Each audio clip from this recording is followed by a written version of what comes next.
You're listening to Ka-Pow, the pop culture podcast. Comics, television, movies, and more. If it impacts fan culture, we have something to say about it. And now, your hosts, Michael, Jordan, Cliff, and Seth. 5, 4, 3, 2, 1. Hi, this is the illustrious Michael K. Easton. I am Jordan Lowe. I'm Cliff Barnes. And I'm Seth. I'm 100. Oh boy! Nice. Welcome to episode number 100. Guys, I can't believe we made it. It took 100 episodes, but this is my new microphone. Amazing. Don't I sound sexy? I still have an old microphone. We've all got headphones on. We've got a mixer mixing things at the moment. Yeah. That's great. This should be our most technically difficult Challenged episode yet. Yeah. 100 episodes to get actual 4 sets of headphones on. 100 Yeah. Actually, it's 120. Like, if you really think about it, we're even going to play some of the old So Pro clips tonight. So it's technically 120 episodes. Don't read ahead in the script, Cliff. Sorry. Yeah. I haven't seen the script. I don't want to know. I'm here to enjoy it. I paid a $50 cover charge. Alright, folks, like every great 80s sitcom, you gotta do a clip show once in a while. So we're using our great anniversary. It was this or Add a Monkey. And we've already got Mike. Yeah. So I do like to dance. So yeah, we're going to take a trip down memory lane. We want to remind you and remind ourselves of some of our favorite bits. And also, if you're newer to the podcast and haven't been listening all these years, you might miss some of these running jokes we do because we tend to make the same references over and over again. Love And or hate over it. and over and over and over. So- It's great. Everybody loves it. Yeah. Everybody in this room loves it. Oh, yeah. And We after love you it. hear this, you'll love it too. You'll understand the origins of all these hilarious things that we say. I'm just scared because you said years. Years, It's yeah. been multiple years. I know it It's been has. years. I want to start off by saying just the best thing about these 100 episodes or whatever was the camaraderie. I really enjoyed getting to know all you guys, and I'm excited to hear the evolution of the show. It's not in the script. I'm sorry. I think you meant it. We're off the rails. Yeah, so anybody that doesn't know the origins, if you haven't went back and listened to I know a lot of you haven't listened to the old So Pro episodes, but Because they're hard to find. yeah, they're impossible Even for to us, find. we Yeah, haven't found them all. exactly. But this didn't start out as a group of friends that we weren't close. We all knew each other for a number of years. Some of us had to actually storm the studio. Exactly. Some of us were uninvited. Okay, well, let's And just get to it. yeah. George's going to tell the story here. Go for it. Alright, so the way this began, we knew episode 100 was coming up and we wanted to do something fun. So I started going back and listening to the old episodes. And Gosh, somebody should have paid you for that. enjoying us. And I started taking notes of the funniest stuff and this. Oh, that's the first time Michael said this, or that's the first time we made a joke about that. And so I made a ton of clips. I turned them into kind of a script, and then I passed it on to Cliff, and he's been hard at work pulling all these clips out. So just Jordan and Cliff know what's coming tonight. I know. That's great. Both Michael and Seth are completely in the dark and have no idea what they're about to hear, and neither do you. So how many hours do you guys think you have in on this? Well, this is So Pro episodes 1 through 20 and Ka-Pow 1 through 50. So Okay. this isn't up to like last week's episode. Right. So okay. these are earlier ones. There's no Riverdale references the whole episode. What? So Yeah, we're saving that. yeah, if you're waiting Let's for quit now. if you're waiting Stop. for something Riverdale, wait till episode 200. Duly noted, Sweet Pea. All right, so yeah, I doubt there are few, but the staunchest Jessies who are here for episode 1. This began, like we said, the So Pro podcast. Michael invented podcasts many years ago and had asked, I think, all of us separately about starting a podcast. And we were like, what is that? Yeah. What is that new term? That's stupid. So it just started with Jordan and Michael way back in the day, and there was a slightly different opening to those. Oh, let's hear that.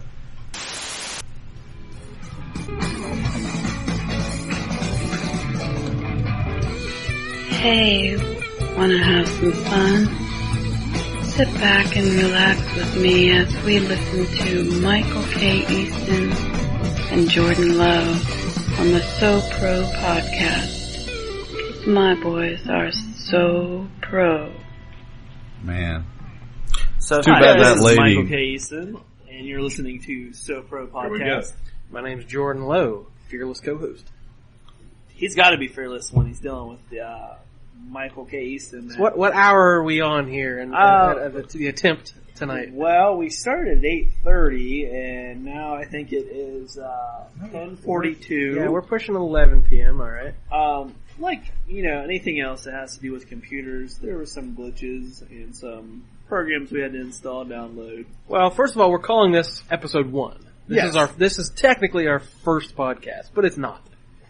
Yeah, we're calling it one. We had much more technical difficulties with the first one. I think we now know what we're doing. At least we're going to pretend. So please come with us to Neverland as we pretend to be professional. So, yeah, we scrapped episode 1 completely. Episode 2 is out there, so we're actually recording episode 1 after episode 2, if that makes any sense. But here we go. That was it. That was Michael's creation there. I'm 100 sorry. episodes later, we're still having all those It- technical Well, difficulties. I He was created the number 1 after 2. Yeah. That's great. I was so excited by that intro, I had to leave for a moment. I wanted to leave for a moment. Okay. All right, moving on quick. Yes, guest star. Our very first guest star would have been your wife, Christy, then, doing That's that right. amazing audio. See, when we were coming up with this podcast, we're like, well, what are we talking about? What should we prepare? It's like, we're not preparing anything. We're just going to talk. We're not going to. Right off the We're not cuff. going to have notes. We're not going to figure out. But we said this first one, we should talk about our history, who we are, where we came from, what this podcast might evolve into. Your guess is as good as mine. We're going to talk about our publishing company, So Pro Comics. We're going to talk about various artistic endeavors we get into. But that's down the line. Dreams, our failures. Our many failures. That's all down the line. Today we're kind of looking back and we want to. I'm an artist. I wonder. I do remember the first script I wrote for you. What was this? I found it not too long ago. I Oh was going through shit. some old stuff. Because I'm sure, we were just kind of feeling each other out. Yeah. Like, what are you into? Are you a writer? You're an artist? Blah, blah, blah. Metaphysically speaking. Right. So, I'm sure you showed me some art samples or some of your old books or whatever, but I didn't have anything to show you, So I'm like, well, I'll write something and, you see if you like it. So I went home and I remember... Was there something about a deer? Yes! Damn! It was like a 4-page script. It was wordless. There was no dialogue. And I never told you I can't draw animals for shit. But, see, this is before I knew Michael. I Yes. didn't know anything about him. So I'd write this script about a guy. He was like an office worker. And it's 5 o'clock and he clocks out and he's soulless and he hates his job. And he drives and he hits a deer. And his car is wrecked and he's standing. And nothing happened. But he was he stands and watches the sunset. And it was some weird metaphysical thing about freedom. And I'd show it to you. And you're like, yeah, that was really good. Now here's what we're gonna do. Here's superheroes, here's characters, and there's 15 characters. I'm like, We need explosions! We need action! and you're like, that was really good. There's no way I'm drawing it, but it was really well written. That sounds So I'm like, something I would do. here's how this is gonna work for the next 50 years of my life. Okay, cool. And that's how it's worked ever since with my pal, Michael K. Easton. But it wasn't just two of us for long. It was very shortly, episode 5. We had done 4. We just talked about stuff we were working on and talked about our past and history and all that stuff. And then in comes Cousin Cliff for episode 5. Oh, Cousin Cliff, and he never left. And tonight we have a special guest. We have a guest. We do. We are that cool. Now, it's normally just two of us. How do we get a third person in here? Now it's a threesome. Whoa. Well, I'm not sure about a threesome, but I am here. Hi, my name's Cliff Barnes. I'm actually related to Michael, but I am going to be the first guest, I guess. This is kind of a last-minute deal. So I'm ready to talk about So Pro Comics. That's exciting. It is. So Pro Comics is where it's at, people. Now, Cliff has been mentioned on the podcast before. The episode we were talking about, what our tastes were and how we got into comics. You credited him with getting you into comics, didn't you? Well, I wouldn't say that much, but he did help me start my love of comics. I listen to this podcast pretty regularly. I remember you saying you went to his house and he had comics. I was in second grade. And those were some of the first comics you ever read. So you have to give him credit. Well, it's different when he's here. I don't want to give him credit to his face. Behind his back, I'll do it. So he's been reading comics longer than you. No. I'll start a fight on it.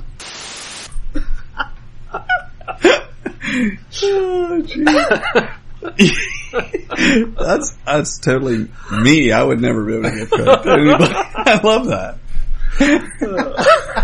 So yeah, it's cool to have a guest here. We're not quite equipped. We only have 2 microphones, but we're making it work. So my cousin and I are lovingly gazing each other into our eyes as we reach down and talk to the microphone. Yeah, they basically have their heads on each other's shoulders and are just talking into the same microphone. It's kind of adorable. Our wives will love this. I would like to point out it only took 11 minutes for Cliff to mention something Disney related. You have Transformers, I have Disney. For those that don't know, Disney is, I think it is in Cliff's blood. Like, he just bleeds Disney. No. I was the Disney kid growing up. We always went to the parks every year, usually right after school got out. And as I've grown, the parks have grown, and my fandom has grown to a ridiculous level where I must consume all information and know every little thing that's going on in those parks around the world now. So yep. So yeah, that hasn't changed much in all these years. Not much. So it wasn't much longer than that. Episode 8, we wanted to do a Halloween horror movie debate.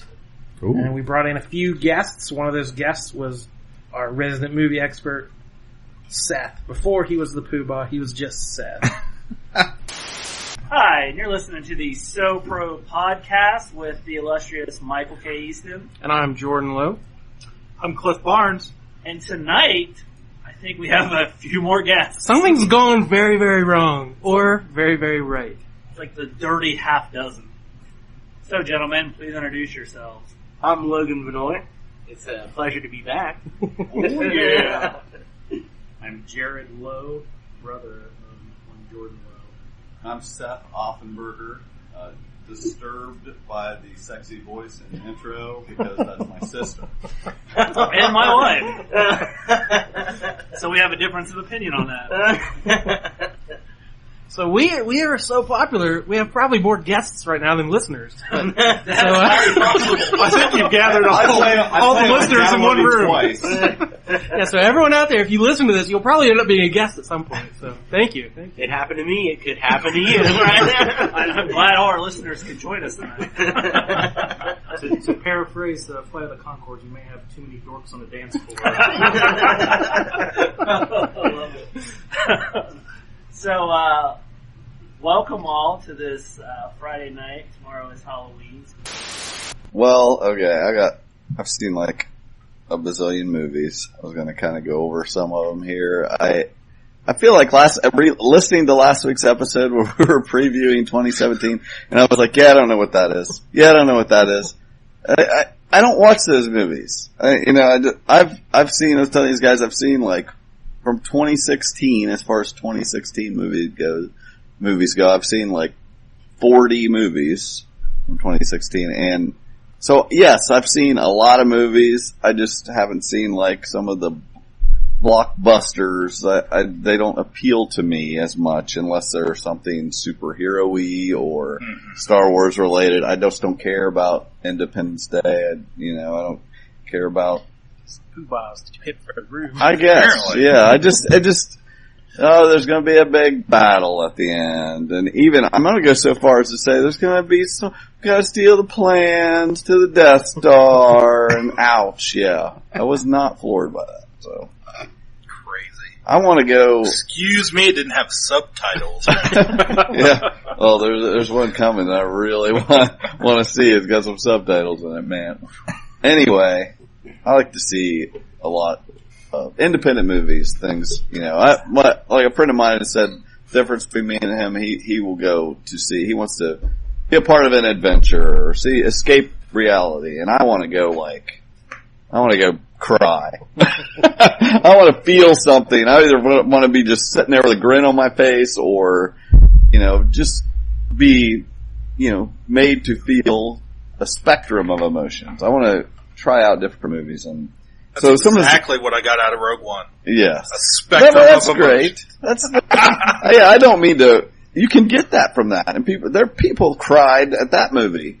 There definitely was opportunities for emotion in that movie. I don't mean to criticize like that. I'm just saying. People dumber than you is what you're Hey, if you want, clearly you're smart enough to see through what I'm trying to say.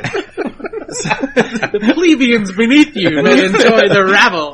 Give them their bread and circuses. For I shall be at the theater. Right. Exactly. And you can't go here. Oh, that was good. That clip I labeled "Seth is a movie snob." Yep. That's true. It's true. So I'll far, accept it. what I have figured out is we think we are hilarious. Yeah. More While these hilarity clips are to come. playing, we're just laughing our butts off. Yeah. Go ahead. Yeah, so we were, from pretty much that point forward, we were a foursome, and we gelled pretty fast into the kind of banter and relationship we've had ever since. Yeah, I think I told Michael, I was like, hey, I've been listening to that podcast. I'm on it now. I stuck my foot in the door and then I shut it and locked it. How about that audio quality? Oh, man. Too, man. That's good stuff. Yeah, we didn't need electrical tape to That's fix our problems. yeah. But some things never change, because just last week when I mentioned something, an idea maybe, Seth's answer was, I hate it. So yeah, that was the So Pro podcast, and we were on a roll from there.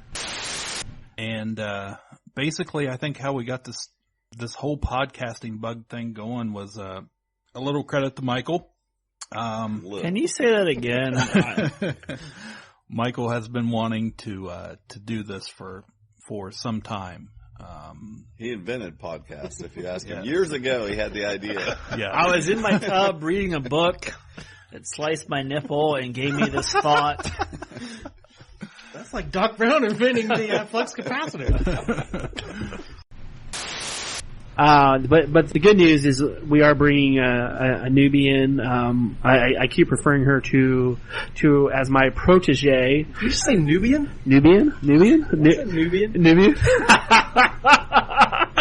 Oh, I love it. A newbie. Oh, a newbie. A newbie. I'm not a big Marvel guy. I know. That's why I'm talking. But am I the only person in the world that does not care for Spider-Man? Shut up. I just never have. Well, he's not my favorite How could you character. not like Peter Parker Spider-Man? I could never relate. Oh, he is by far Marvel's biggest character. He's Let's see. Okay. How I don't see the appeal. How can I relate to this character? He grew up poor. He was a nerd.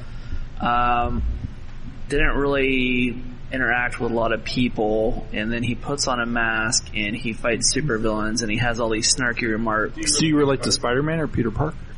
Both. Okay. Have you not? I think that's the have big you not thing. been at one of our Halloween parties where? that's why he changed his middle name to Peter Parker. Hold on a second. Because when he puts on that mask, he becomes his true self. And how many Halloween parties have you seen where someone puts on a mask and they act completely different? That's true. Snap into a Slim Jim. Exactly. How many different true selves do you have? Because I've seen a lot of Halloween pictures. It really depends on the day of the week. No, but I think that's why I prefer DC to Marvel. It's the I like the I don't because Cliff had all the toys, so he doesn't like that may be. Peter Parker. I don't know. I didn't care about the secret identity part. I wanted to see the hero. I wanted to see them in action and just be that guy all the time. Yeah, see, well, it's just everybody's got a different taste. But I'm not saying that it is cost effective, but that's what it is. And that's what he was talking about. And then now a new report. Well, you're saying it, so I'm projecting that. Yes, I'm behind. He's made correction with everything else. I'm just reporting it. But no, I mean, that doesn't seem ridiculous to me. No, me either. The day Star Wars comes out, I can sit in my pajamas and watch it. Right. The minute I want to watch it, with anyone I want to watch it with or not watch it with. Pajamas or no. Yeah. But yeah, I agree. I don't think that's overpriced, but that was what he was offering. Okay. Here's more really what. So potentially we could. Go on. I'm sorry. It's alright. I'm just excited about the jumbo turkey.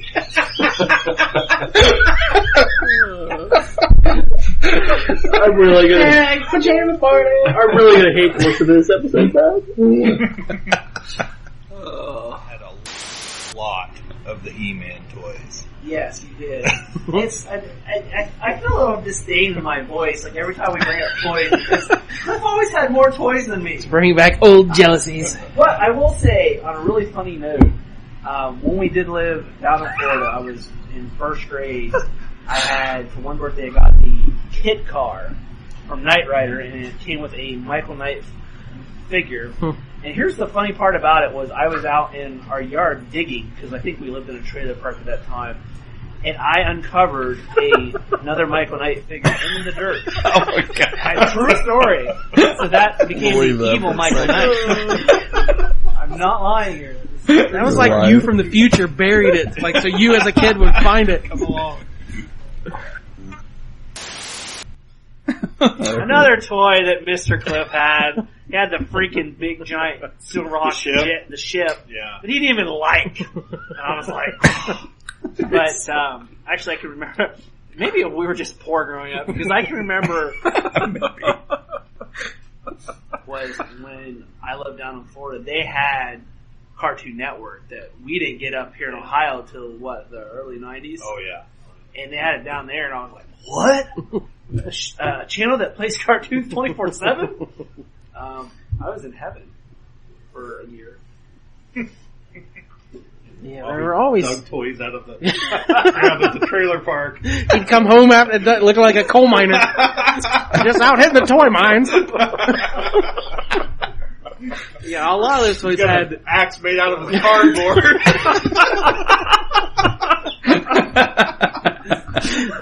I'm gonna go drink a beer now. Oh, I love I don't believe for a second he dug at you.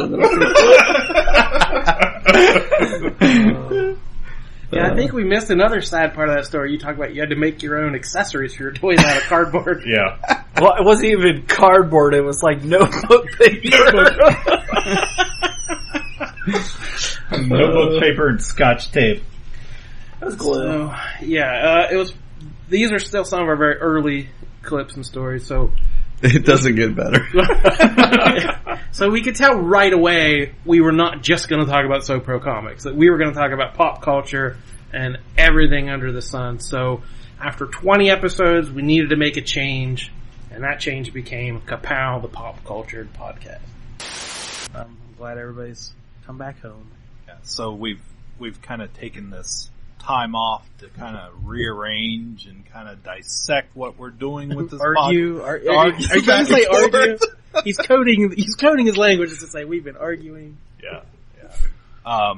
And to where we want to go with it, format wise, is kind of what happened with the original format. This was kind of Michael and Jordan's project here, dealing with SoPro Comics, and it's kind of morphed into what we're doing now, more of a pop culture podcast where we're week after week we're always talking about TVs and movies and not just comics all the time. So Exploded with possibilities. So, true believers, this is the last podcast for the four of us with forever. no, Don't tease. no. People are like, they're like tying nooses in ropes right now. They're opening windows in tall buildings. They're like, don't say it ain't so. The Fab Four is breaking up. Just kidding. No, what we are looking to do though is we're going to take what we're doing now and expand it into a second show under the same River City broadcast or River City podcast network, and go with that. So I think we're going to have a website and still run off the same RSS feed, so you can still find us. So basically, we're going to become cooler and have a lot more exciting features in the near future. Nope. Yay! So it's like you said, we've been evolving, we've been changing, but we're figuring out what we're doing from a technical standpoint and what we're doing. Yeah, what we right. want to be doing as from a show figured it out. standpoint. So I feel like this has been a nice evolution. We're finally almost where we want to be, hopefully. Yeah. We've had a nice practice run. So yeah, these 20 episodes, this will be our 20th episode under the So Pro name. There are a few that, actually it's probably like 22. How many did we record that haven't gone out? There's been some multi-parts, some lost episodes. So yeah, you might find those someday. But yeah, we've used these 20 episodes to kind of hone what we want to be, what we want to talk about, how we want to do it, and the way we want to present it. So we think we have it figured out. God, I hope so. So we'll be back very soon with some fresh newness. But we're gonna do one last episode. I was going to say, before we get off that topic of switching the podcast, I'm sure people out there are wondering what they're going to be looking for if it's not going to be So Pro next time.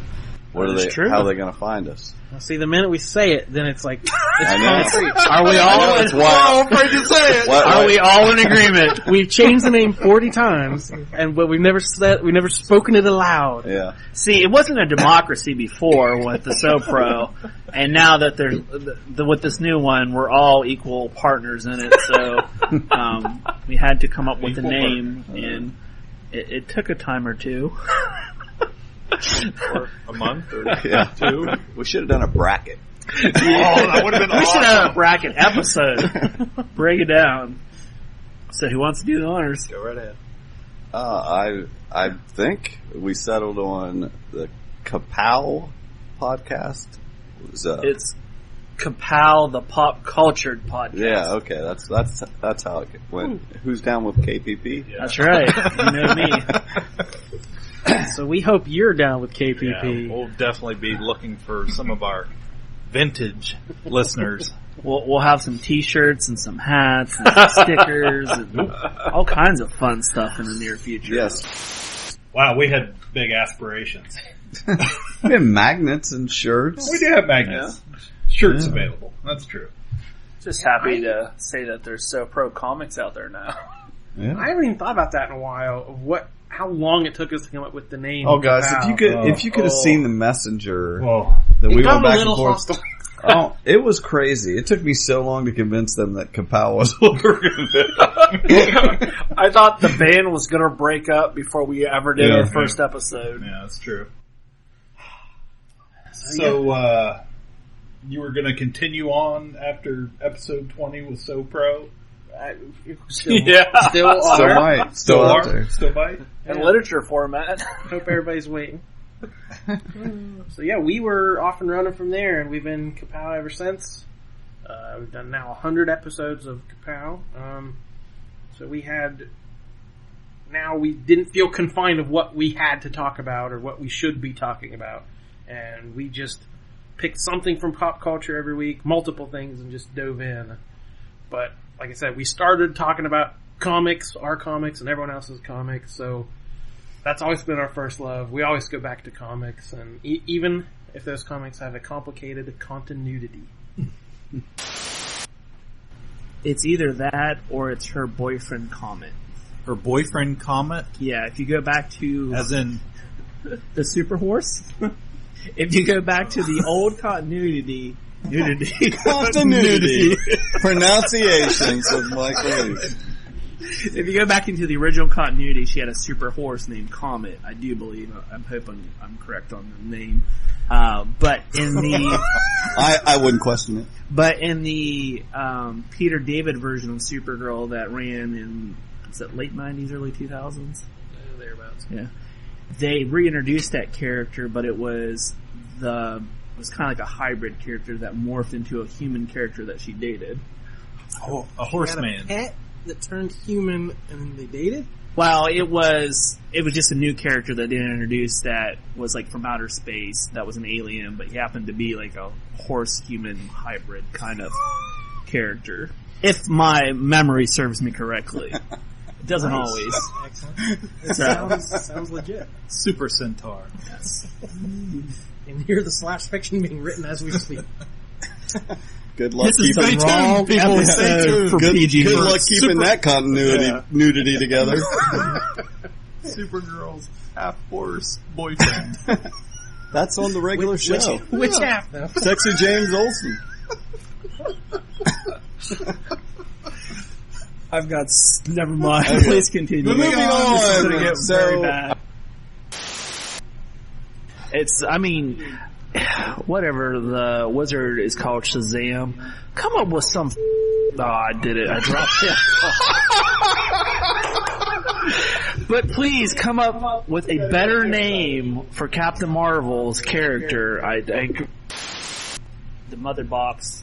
Everyone has a mother box that can open up portals. Well, I have a father box. The box that went into Cyborg. Yeah. That was Stupid. It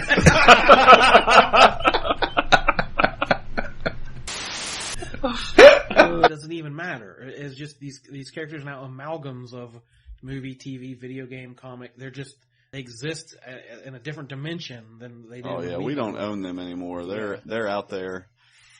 I'm waiting for Amazon to start publishing fan fiction on comic books. But, I mean, is that the same way that people that read books, I never read a book. We've established that. Every book I bring up, you stare at me. People that read books, we don't even know what to call them. But, I mean, where there's a movie based on a book, I mean, is that the same way they feel, that the source material is so far from the original material? Yeah, I think you get the same reaction. If I ever meet someone who's we'll have to, if you meet one, we'll send them our way. We'll have him as a special guest.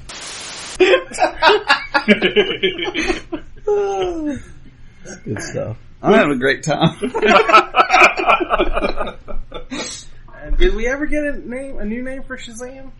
Captain? I finally texted it. It was like Major Courageous, I think. I deleted that. You keep working on that. Stay tuned to the next clip show. We'll figure it out. So, probably the only thing we talk about more than comics, Star Wars, right? Oh, yeah. We're all crazy Star Wars fans. Yeah, sure. Yep.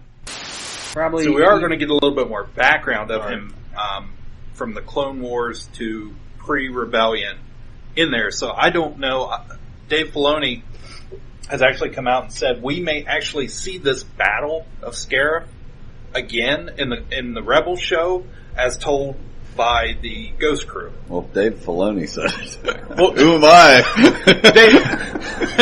Dave Filoni is the guy that runs the Rebel show on XD. Hashtag Filoni facts. Yeah, he was a... Sounds like a lot of Filoni baloney to me. Dave Filoni was one of the few that worked with George Lucas at the feet of George when he was in charge of everything. Oh, yeah, there's... there was a Dark Horse comic book of Luke flirting with the dark side. Right, and it's kind of been done, so I don't think... but that has all been disregarded. The expanded universe is no longer in canon. That's why I'm boycotting. And I saw I thought of you. I saw there was a petition, and I would sign this petition to make Princess Leia an official Disney princess. Yeah. What do you think about that, Clay? I don't know what to think about that. The most intelligent response I think I read online was maybe instead of making her an official Disney princess would be to instead make Carrie Fisher an official Disney legend, which is See, I don't know all the the politics of this. The Disney Are you a hierarchy. Disney legend? Not yet. What happens with that? You're a Disney Padawan. Yes, they have a ceremony, and like at Disneyland and Disney World on Main Street, USA, if you look up in the buildings, there are names of actual folks. Those are Disney legends. Right. They stick their names up there to honor them in that way. So I thought that would probably be a better suggestion than I honestly thought this was a freaking genius idea. I just loved it. I was like, okay, Star Wars and Disney are tied together now, and she is just so iconic and loved. Those princesses, have iconic dresses. Yes. She has a color scheme, like the white one princess is yellow, one's blue. And she's exactly. I thought this was hairstyle. so. I am so on board for this. It doesn't, just get some brown-haired girl to do it. They have 24 hours a day there. It's just whatever. Well, you don't know. You're not sure. Exactly. I don't know. They're all. It's like Westworld. I don't know. But it would seem so odd, like in front of Cinderella's castle during one of the castle shows, and they march out and they're dancing around, and there's Princess Leia. I love it. I don't have any problem with that. I think that is fantastic. I just think that I just picture at the end of Star Wars, that look. That's how she should be strolling around Disney. I love it. Blaster. Yeah. With a blaster. Handing out, just going up like you go to Hawaii and they give you lace. She's just giving you medals. There's just medal to everybody. I want my medal. Anyway. Everybody gets a medal. Unless you're Chewbacca. Yeah. She just walked right by you. Anyway. And I don't mean to trash it. No, I'm not trash it. I really liked the movie. You could very well do the same thing with the time period between Jedi and The Force Awakens, which I'm sure at some point they'll be shoving stories in there. If you remember back in the 80s, you guys remember like Caravan of Courage, the Ewok movies? You remember those? No. Are you serious? Yeah. Are you serious? What are you talking about? The Ewok movies. I almost said the F word. If you keep saying the E word, you're gonna hear it. I just watched Jedi because, like I said, I'm trying to figure out my DVDs. I'm trying to read your house. You just try it. I just rewatched all these movies trying to figure out my rankings, and the only reason that Jedi beats this movie, Rogue One, is because we got Luke versus Vader and the Emperor, and that storyline is resolved, and I love all that. But I hate Ewoks, and I didn't realize how much until I rewatched it. I hate Ewoks. Like, I was not, I'm a little older than you guys, so Jedi was not like my prime Star Wars movie. So, but I was cool with it at the time, but it does not age well with the freaking Ewoks. I hate that. It's terrible. But you've never, okay. Not the movie. Yeah. The Ewoks are terrible. So you've really never seen like Caravan of Courage or the other one? No. You haven't seen it either? I know wasn't there like an animated show and there No. Yeah, there was. There was Droids in the Ewoks cartoon. Those were on Saturday mornings. No, there were two, originally I believe they were going to be theatrical releases, but they ended up releasing them as TV specials. I watched these a ton growing up, but they were standalone films featuring the Ewoks and a family, and then a little later the family gets killed, and it's just a little girl. And blame Larry. We have to have a screening of. Oh my gosh! But my point being, a lot of with Rogue One, some of it The standalone story. I am pissed about this. This is normally Michael's job to bring up some very random thing and no one knows what he's talking about. Oh my gosh. No, I do. I have the DVDs at home. I was just getting ready to tell you guys how I've spent this last year, and I've really enjoyed getting to know the both of you. And now I'm changing. Jordan, I've really enjoyed getting to know you. No, I just don't like Ewoks, and I can't. I like. Maybe you will if you watch your. Oh yeah. Ugh. Anyway, you know what I'm nervous about? This is a side note, since you bring that up, is this next movie, episode 8, they're gonna be on Ahch-To. You know, that's where, Rey meets Luke at the end. Right. There are apparently some sort of bird animal that lives there, and that they've based these creatures off of, that they're gonna have these, like, razor-beaked creatures, a bunch of them on this. It's the steel pecker from A Force Awakens. I don't know what it is, but it's gonna be, like, creatures, and all I could think was Ewoks, and I'm nervous as hell. It's going to be that bird that pecks the steel pecker. What are you talking about? And The Force Awakens, that bird. I remember from the Flintstones. No, the bird. I don't know what you're talking about. I just watched We have entered another dimension. In The Force Awakens, there's that one shot on Jakku of that bird. Okay. That's what it is, I guess, and that. Boy, they better be Muppets. If they're a bunch of CGI... I hope they're like... force peckers, or whatever you want to call them. Force peckers. I can't believe Anyway. Second on how bad the Star Wars holiday special is. What's a Chewbacca? God, that was good. Apparently he's a Kashiki, is what I learned. A Kashiki. Alright, we were going to make apologies on the next episode, but I guess we're getting into it now. We forgot what Chewbacca's race was in the last podcast. I said, Michael switched the question on us. He said, what is he, where's he from? And we immediately were like, well, we know where he's from.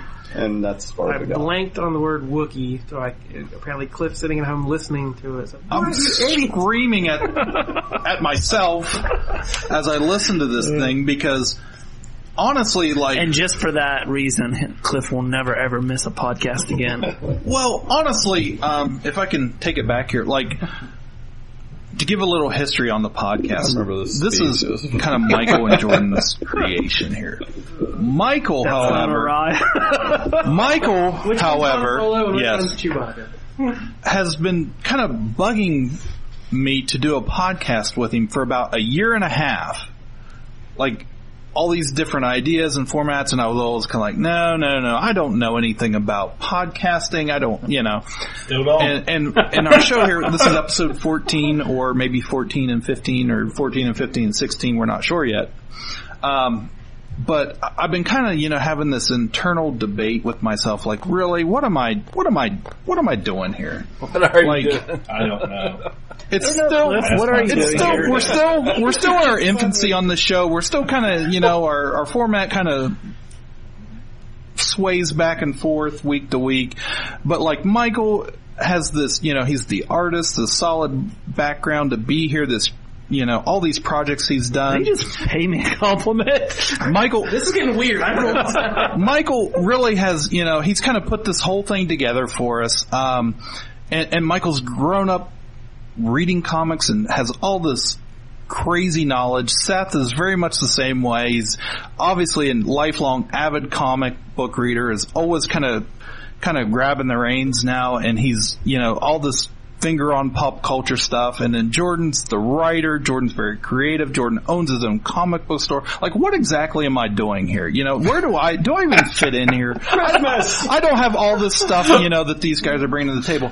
But then as I'm sitting at home listening, and Michael says, now wait a minute, I just want to ask the viewers, what species is Chewbacca? And Jordan pulls out, he's from Kashyyyk. Oh yeah, Kashiki.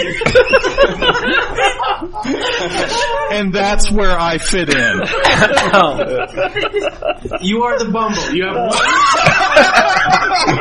We do all the hard work, build all the toys, but you can come in and put that star right on top and make sure we do it right. That's pretty good. That's good stuff. Oh yeah. Episode 14, we've still never lived that down. Saying Kashiki. That's how it has replaced Wookiee for me. Ain't nothing better than a Kashiki. Keep it going. I'm having a great time. Ooh, my cheeks hurt. Oh, your face. Okay. Oh yeah. Well, obviously we love Star Wars, but we also love something else. Star Trek? No. We love Star Wars almost as much as all the men that Michael loves. At one point, Seth promised he was going to make a bracket I still have it in my phone. of all Michael's man crushes. So this could be the good time to start that bracket of all the men that Michael has admitted gonna be admiring over the years. Hoba. But it also had the guy off of the last season of American Horror Story.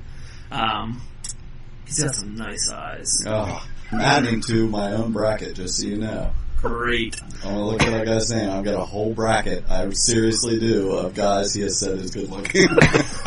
It's all about the eyes. I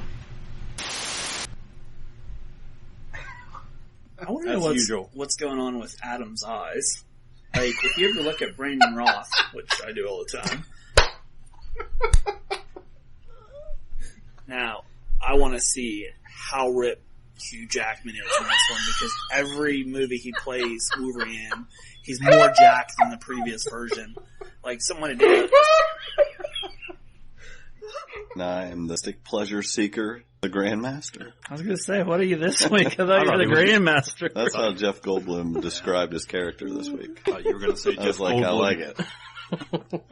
He is a weird cat. The hedonist. Although he's aged very well. We were discussing that the other day. Should I add him to your bracket of man crushes? Well, on the more nerdy side, I'd guess that. There's a nerdy bracket. Let's go back and discuss that when we get there. That's another side story. Who did he fight in Vampires. Spoiler alert! But he was the Blade big baddie. 2 had he teamed up with they were even worse vampires. They had scary. Oh, and the they opened up. I hope you guys can see that. And he hung out. He got some help from what's his Hellboy? What's his name? Ron Perlman. Ron Perlman and that kind of stuff. Okay. And Blade 3 was Dracula. Yeah. And he got help from the Night Stalkers, Ryan Reynolds, and Jessica Biel. And see again that when we get to Trinity, I'll say a while. We're on Trinity. They're right next to each other. Right next to each Oh, other. okay. Right next, Well, with Trinity, I like that because when there was a time during the 90s when the Night Stalkers all became real popular during the Midnight Sun storyline. So I liked seeing those. And of course, actually, man crush on Ryan Reynolds. I even designed my facial hair for a very long time based on his facial hair. Wow. From that movie. I'm not going to, I swear to God, That is wonderful. There's pictures, Get right? the list Somewhere. out. Get that list out. Put it down. And Ryan Reynolds' facial hair. Ladies everywhere stopped him on the street like, is that the Hannibal King? and I think that started my session of, I would like to look like that. And we're recording this. Adding to the man crushes pile. But of course, he has that, Say Ryan Reynolds for us. Ryan Reynolds. How does it make you feel, Mike? I don't have enough man crushes. I feel like that might be a new segment. I think it's been a segment. Michael's man crush of the week. So yeah, that became kind of a running joke, but it wasn't our first. We have a lot of running jokes. That's one of the reasons we wanted to do this. So, actually, I think the first running joke we ever did was about G.I. Joe. It became a thing we had to mention G.I. Joe every episode. Seth even would scour the internet and find some random piece of G.I. Joe news. So, I think that all started with the age-old question: G.I. Joe or Transformers? Now, let me see if my theory holds true. My theory is you're either a G.I. Joe fan or a Transformers fan. You're rarely both. That's pretty much. So were you into G.I. Joe and not Transformers? G.I. Joe, yeah. And Michael was into Transformers, Michael but not G.I. Joe. All right, my theory is solid. Yes.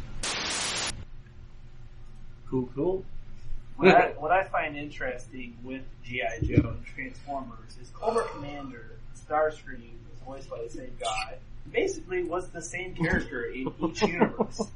Weird. I didn't know that. Give us some Cobra Commander, Logan, before we go out here. I used to be a man. It's not bad. Cobra Commander. Very nice. So hey, it was very cool having all you guys here. Thanks for having me. Yeah, that was our pal Logan. That was one of our guests way back in the day. So yeah, when we got off the G.I. Joe train there after several episodes, it got replaced by a little bit more of an uncomfortable running gag. Yeah, they asked her about it. She went very political. She's like, what is wrong with you guys? Everything that's going on in the world right now, she was talking about the black gentleman that was killed down and a couple other things. And and you're asking me about Brad and Angelina, Isn't the kid from Fear the Walking Dead is the kid in the wheelchair on? I think it is. Maybe. The black gentleman that plays on Fear the Walking Dead, his name's Strand. Okay, yes. That's so good. But just like he's talking about meeting fans and stuff, people wanting to take a picture, and he's like, how about we just talk? He wants to have a conversation with his fans. I was very impressed with this gentleman. So whatever his name is, look him up. His name's Gentleman. Yes. He's a very fine gentleman. The old Oliver Queen actor from Smallville's in it. And that guy played the one that to me always looks like he's a cokehead. I don't know why, but I just kind of get that vibe from him. Oh yeah. But anyway, all these side stories are going on, and there's a black gentleman that goes and finds his real father. There's a reason. That guy, dude. Michael is so the opposite of racist. White guys are cokehead, possibly. All black guys are gentlemen. I just got that. Why I have to. I love it, but it really it cracks me up every time you mention a black actor. He's the finest.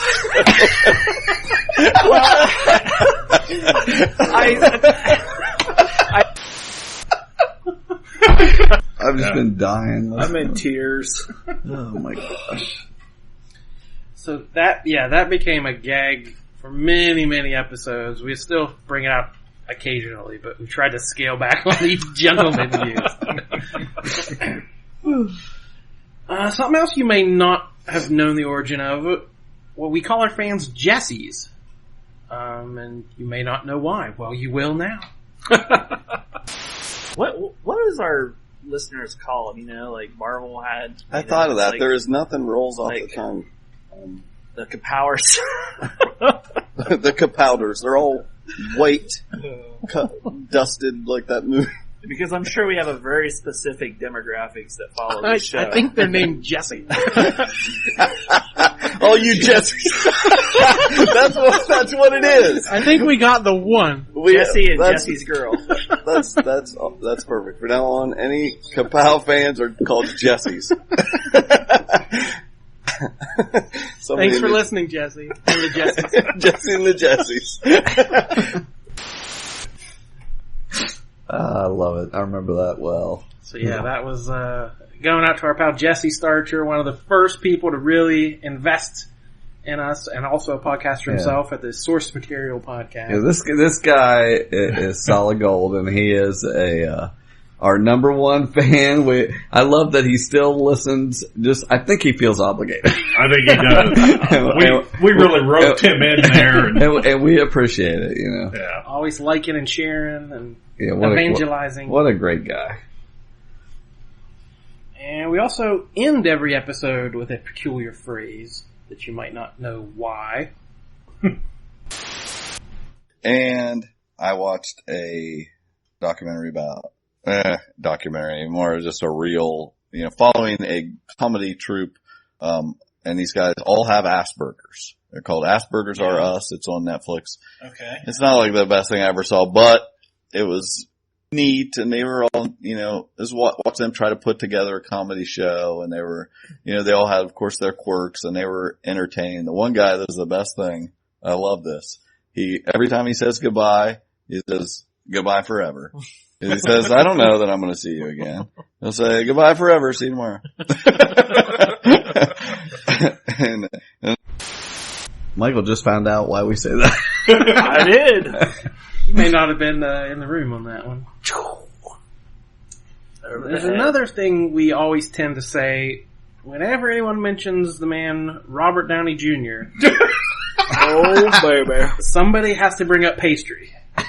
And there's one very specific reason for that. It was because Michael was running on about an hour's sleep and was just off the rails this episode. That's when we like him. That's perfect. Yeah, that's the best. It's right in between feet washed, but not had enough sleep. Michael's on top. He's on top of things tonight. I'm getting naked because my shirt's on backwards. all right, we're going to start. Oh my God. It's our first topless podcast. We're playing shirts and skins. I'm a hairy monster. Quick, go to comics. Well, Gotham has had mixed reactions trying to do a show without Batman, so I don't know, doing a Superman show without Superman, I guess they think they can pull it off. You mean a show about villains that were created about Batman, but Batman's not in it? I believe we're talking about the same thing. I thought Mr. Freeze looked stupid. Boy, I want almost everything you say. I want as a ringtone. How much sleep have you had, Mike? Maybe 2.5 hours today. So we're getting unfiltered. You're getting Mike beyond unfiltered. Just so you know, his shirt is back on. It is, and it's right sided up. Right side up. You should have seen it before. I don't know how you had that thing around his leg. I'm dying. It's funny because I got a red shirt on and a blue. Yeah. Make it stop. Make it rain. You guys all see the little skit on the net with Robert Downey Jr. and Chris Evans in the... I didn't listen No, to it. but please act it out for us. Yes. Oh, it was really funny. It was Robert Downey Jr. had a donut and Chris Evans comes up. Robert Downey Jr. had a donut. What? And there's Elizabeth Olsen behind him. And Robert Downey Jr. is like staring at this donut. And Chris Evans comes up and he's just like, is that the last red, blue, and sprinkle donut? Go on. And he's like, he's just staring at him. And he's like, you know what I told you would happen if you ate the last red, white, and sprinkled donut? And he said, you would tell me that hell would rain down in fire. He's actually acting it out. And at that point, Elizabeth Olsen goes, and then it ends. I'll have to watch it. I don't feel like I'm getting it. We've talked about with this we have the new website, and we talk about like bonus content or premium content. I think a green screened somebody animate this of Michael and Michael acting this out would be perfect premium content. And then Michael in the background dressed in drag for the screen. Oh my lord, that would be awesome. I think I'm sweating over here. We've come full circle. Wow. Robert Downey Jr. had a donut. With red and blue and sprinkles. Oh my god. And the right side up t-shirt on the same little clip. Yeah, that's good. What's funny is I don't remember that clip at all. Oh, you were in rare form that night. I can see it all. I can picture it. We were in asylum. Yeah. We actually beat up on Michael quite a lot. And here's some evidence of that. Oh no. It was very cool having a guest in here to get another perspective on things and have a good round table discussion. Other than the beating up of Michael, I feel like this has been our most professional podcast. Yeah, I mean that was fine. I didn't mind. Well, of course. You didn't mind. And we all learned something. Exactly. What have we learned? That Michael dug Michael Knight toys up at the trailer park in Florida. So Michael does graphic design, he does art, and he does excavating of old Half Indiana Jones. The strange part of all this is the end of Clone Wars was really good. Like the first couple seasons I felt weren't very well done. Like they weren't as entertaining as later seasons. I think they were made more for little kids. Yeah. Than, adults like us. But anyway, Star Wars. What a waste. Making stuff for kids. It's insane. I'm a kid trapped in a 39-man-year-old's body. Please continue. How many man-year-olds are you? What did I just say? I'm a 39-year-old man trapped in a... Wait a minute. Man-year-old. Man-year-old. I'm 39 man-year-olds. Come over here and give me some juice. Fix this leak I got in my keister. Dyslexia is kicking in. So keeping with Star Wars, Rebels, watch it. It's really, really good right now. Was that the original Rebels? This is the original Rebels. Okay. That's the latest animation of the Star Wars Disney universe. XD. If you're not watching it, go back and watch it. It's really, really good. We just got to see a Mandalorian episode. Man-year-old. We're going from man-year-old to Mandalorians. I don't know how many man-year-olds they are. They're millennials. So basically, it's I don't know. Just I love go watch on it. track. Thinking of the Sarlacc pit where you'll digest for 1,000 man-year-olds. I'm so excited. Yeah, there's no reason to Massive argue amazing. with us or call us wrong. These are the villains that had the most impact in our own Nobody's lives. wrong here, Right. and Except Michael. Unless, Nobody's wrong at this table. Jordan, we had this talk, dude. Come on, I man. know. I fall into bad habits. Oh, what were you? Did you make him promise not to pick on you? No, I said, never in my life am I ever mean to Michael, except on this podcast. And I just follow you guys. You guys say an insult, and I jump on I know. like a schoolyard bully, like picking on the weak guy. And it's terrible. And I feel bad about myself. You don't want Cliff and I had to take your milk money either. It's like, which, speaking of technology, I have a great idea for a movie. You guys want to hear it? Oh my god! Well, I was watching how we are so obsessed with technology and social media, and I was watching a video today of Tesla's new computer-driven car, how it drives itself, and showing it. And it sparked an idea of a future where we're so obsessed with technology, it gives us every luxury possible that we are like one with it, pretty much. This is called WALL-E. No, hold on. It gets a little twisted. Okay, The so hero is an owl. He swoops in and saves. well, because I was listening to another podcast where they're Now, if you have $1 million idea, you're going to Just give give it it away. up on the podcast. yeah, because I have. Do Do you know how many $1 million ideas I have? Oh man, Like, he invented all kinds of. I'm hoping someone hears this and comes and You're offers like me some the money. professor when they got off the island. He came back and invented the frisbee. They were like, "Yeah, we've had that for a while." Continuing on. Now, where was I? We were hoping Jesse owned a movie studio and was going to pay you a lot of money.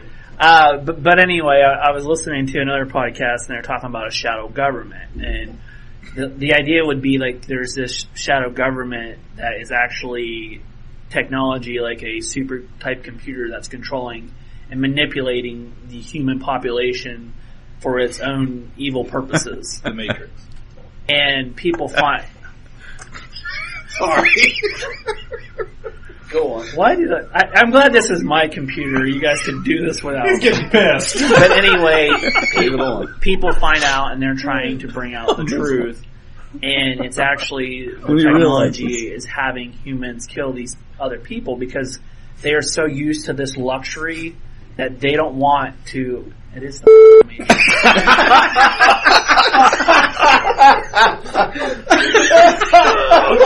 The look on his face when that clicked.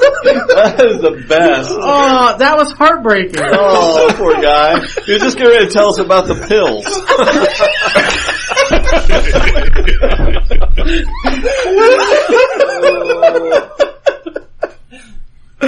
Oh my god. Sorry about that.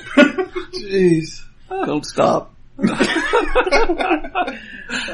That's one of my favorite highlights. My face hurts. Watching that in real time. The height as he's climbing. Oh yeah. His genius idea and then just hits the wall immediately. Hit rock. That was my favorite part of the wall.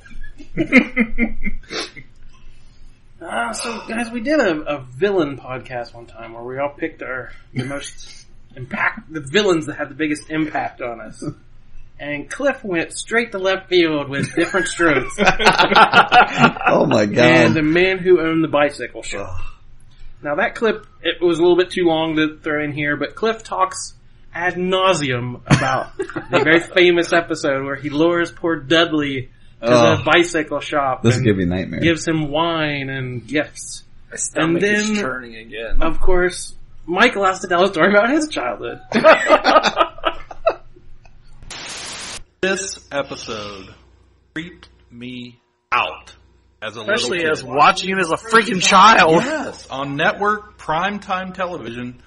You know, and I remember, you know, it being a very special episode, which usually meant they were going to tackle some, you know, serious issue. But unlike Saved by the Bell, and that, you know, tried to tackle Jesse's drug use Over caffeine pills. over caffeine pills, this went as far as early 1980s, probably stretched into the censors. Do you think it did any good? Do you think there are any I think kids it out there terrified who, a generation of did kids. Did from kids bike shop. think to tell an adult of some? Did it do more harm than good? Or did it? I can remember that time, like, we were, like, it was beat into our brains that you don't go over to people's houses, like, strangers that you didn't know, the whole stranger danger, like, I remember this episode, like, I completely blocked it out till you started bringing this up, obviously. Obviously, and as soon as I mentioned it, everybody knew what I was talking about. Yeah. Everybody remembers Mr.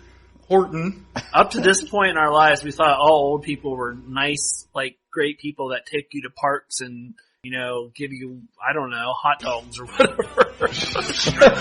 Hot dogs. Awfully specific. I think you meant pornography and comic books. No, well, because I remember as a kid, we had this next door neighbor. Yeah, gave him hot dogs. Here we go. That's fiction, Michael. Nothing happened! We're recording this. But Nothing happened. I got out of there in the nick of time. Went home and played with my goldfish, Abraham. no, he would take me to the park around the corner when they would. Keeps getting better. Keep going. I mean, this is such like true. Go on. Confessions with Anyway, you know, like the park on the west side where they had the like they have baseball games. Yeah. He was just an old gentleman that would take me over there.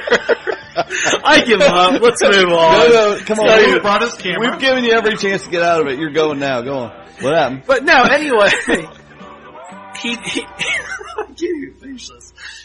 He would just take me over to the park and we'd watch ball games, and you know, he'd give me a hot dog and a pop or something, and it was just really cool. You know, there's just one thing though.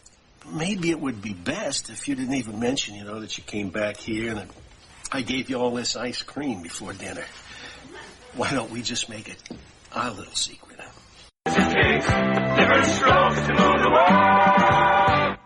That may be my favorite edit I ever made. Oh, that was good. I love when he does that stuff because I'm always like, shut up. I just want you guys to stop because I don't want him to ever stop telling his story. It's only going to get better. And then there was the time I had what I thought was a pretty foolproof plan to win a new reality show, and it just ended up with me being made fun of. It was the Hunted show on CBS where people tried to evade the law for long periods of time. Anyway. Well, I told you when we first mentioned we watched it, I guaranteed you I could win this show. Well, I did come up with a plan of how I could win. You have to survive 28 days without being caught. Sorry about that. Alright, so I get the call and I'm on the show. Right. Step 1. Jordan, you're on the run. I'm on the run. I pack clothes, as big a box of books as I can carry in my apartment. And then I probably clean up a little because I'm so paranoid of they're gonna be in here looking at stuff. I'd scrub the toilet because I don't want to think I'm gross. Erase all your porn off the hard drive. I would just tidy up the place a little bit. Step 2, I make one phone call to the UPS man. I tell them where to leave my comics for the next month. Where they all get, they can all stack up. Then I snap the phone in half like Gus Fring, throw it away. Don't need it anymore. I'm not making any incriminating phone calls. All the heaviest books I can find. You could just put your phone in a drawer and leave it. No, SIM card's busted, crack it in half, throw it in the trash. Alright, then I drive north just a little bit. I get $100 from the ATM machine. Shows them I knew where I was when I made the phone call. I got the ATM machine. I drive north a little bit more, find a grocery store, $100 worth of peanut butter, Lunchables. I stock up. Bargain bin, generic normal stuff. Trip to the grocery. Exactly. Ramen noodles. I'm good for a month. I could buy a month's worth of groceries. He just made his normal life sound really exciting. Exactly. I tell you, to bring me my comic. Go buy Lunchables. Exactly. Clean my toilet. This is not a challenge to me. I can get a month's worth of groceries, $100. Leaving the word. Tuesday. But there's a cool theme song playing. Oh yeah. Then I drive a little bit further north. I leave my car at a bus station. Throw them off. Then I turn around and either hitch a ride or walk or whatever, an hour south. I tricked them they think I'm going north. I turn around and go south. Camp for a month. Eat peanut butter sandwiches, read books I don't have time to read. $250,000 in the bank. Guaranteed. You could hunt for Bigfoot while you're Any hitch in this plan, I think was catching on in the second episode. They have to move every so often. I was going to say, what prevents somebody from Because I think camping out in the woods? Yeah, well, some people did. These people did camp out in the woods. They made 18 days. But I think that they have to move around a little bit. I'm not sure. Plan B would be the Heisenberg plan, or I go to somebody and be like, "Hey, I'm about to win $250,000. I'll give you $10,000 if I can live in your basement for a week." Yeah. Just start handing people wads of cash. That you have. That's a keeper. Oh yeah, there are many Lunchable memes, and they throw Lunchables at me quite a lot. But I think I've eaten Lunchables one time in the interim between that. Don't believe it, folks. Somebody who never has to eat Lunchables is a billionaire CEO of Marvel Comics and a real-life supervillain, Mr. Isaac Perlmutter, one of our favorite topics. Here we go. The big rumor is that Ike Perlmutter, we've talked about briefly before, Ike Perlmutter, who's the head of Marvel, may be behind this. Perlmutter is, he is a notorious, infamous micromanager, to a penny. Alleged. He's also quick with lawyers too. Well, I was going to say, I feel like this is official. We're on the Fox broadcasting. No. I'll wrap it around. This is getting really official. But Perlmutter may be behind this. In fact, with not promoting Stags, we've heard that Stags may, or it came out that Stags may have basically wanted to be promoted soon, very, very soon, and they said no, sorry, not going to happen. And basically Perlmutter, if you don't know who he is the guy that just kind of had a feud with Kevin Feige over Control. Feige runs the Marvel Cinematic Universe, and which basically did Kevin Feige put on the Black Panther bodysuit and he grabbed the Captain America shield and they're like an equal standstill. He may have dressed up like Captain America. See, actually, Perlmutter was the guy that when they were getting ready to film Captain America, Perlmutter wouldn't authorize to purchase a gym membership for Chris Evans to get in shape for the movie. This is how cost-cutting this guy is. Yeah, I've heard rumors that he would only have one bathroom on the floor. Yeah. He would shut lights out and count paper clips to make sure no one was wasting electricity. There was a story at one point where Perlmutter called Bob Iger on his personal cell phone from his local Disney store at one point and cussed Iger up and down about how this Disney store didn't have any Marvel merchandise and that was part of the deal and this and that, and basically Iger let him rant, and then simply replied, "Hey, do you see that escalator at the store? Why don't you take it and go up and see the whole floor of Marvel merchandise we have up there?" We heard some news that about a friend of ours. Perlmutter.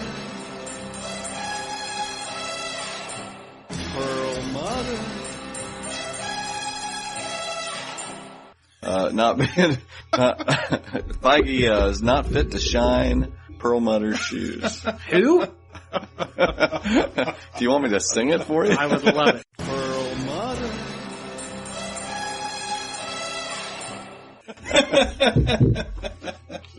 Tell us about that, Cliff. I'm just amazed that week after week we can still find Perlman. We can get that name drop in there. I tried to. So anytime we could work in Perlmutter, we had to put that music cue in there. We bring him up just to do the music. I think that was the first one I made. Yeah. Yeah. But you know what? It wasn't your last. Oh no. No, but the big one in the last few days, I don't know if you guys saw one. I don't know how big Harry Potter fans you are, but all these Harry Potter fans are excited. They're crying, weren't they? They can find out what their Patronus is. And they're crying about it because no one likes their Patronus. Well, I don't think they let them change it. I went and did it just for the podcast. They won't let you, you do it, you get one chance at this. I assume that you can go, make a gazillion email addresses to be able to change, have another shot at it. Not me, but if there's any listeners out there who don't know what you're talking about. Yeah, it's because I know what you're talking about. I have no idea. I totally know. But there may be some ignorant listener out there. What is a Patronus? Well, you don't know what a Patronus is? It's not some alcohol brand. Ronald. Oh, okay. Never mind. It is Ronald like that top shelf Patronus. In geek fandom, it is funny that I'm sitting at a table here with a bunch of people that haven't read Harry Potter books. Mate, you guys are a very certain demographic. I have not pinpointed it yet. There's so many things I'm like, why do they don't do any of this stuff? We are such a wide, diverse crowd here. I know. From early 30s white guy to later 30s white guy. Yeah. Anyway, yeah. Anyway, it's like your animal counterpart, spirit type thing. Your spirit animal. Yeah. There's no better way to explain it. Well, mine better be a freaking owl. Well, that's what you have to do this. You have to do it and let us know what it was. I wish I thought you were good enough with your phone to just sit there and do it right there. I choose Lino from Thundercats. It's Pottermore is the website. I don't know.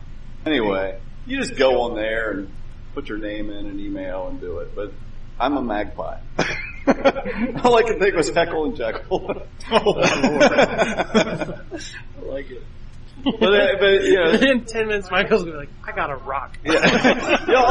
Don't you want him to get an owl so bad? He's got to be an owl. That would be so awesome. Yeah, I would just love to hear what Michael's is, and you have to play us out of this podcast clip with. I'm gonna set you up for some dubbing.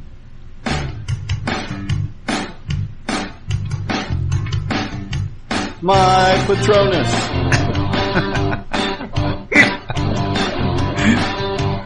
My Patronus.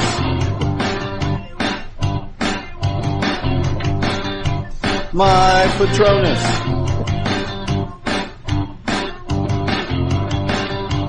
My Patronus.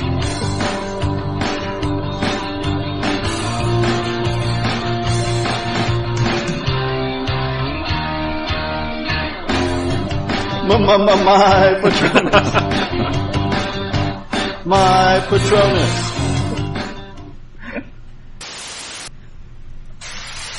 Poobalicious. Michael's chairs are rocking. That you got to delve into all of people's histories. Well, back online! Which is their physiology is very close to Kryptonium. Poobalicious. Poobalicious. Poobalicious. Poobalicious. Poobalicious. Poobalicious. Poobalicious.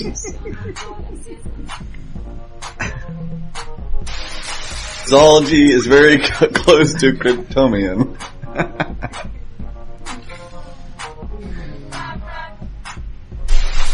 Mon LP Tramp. Poobalicious.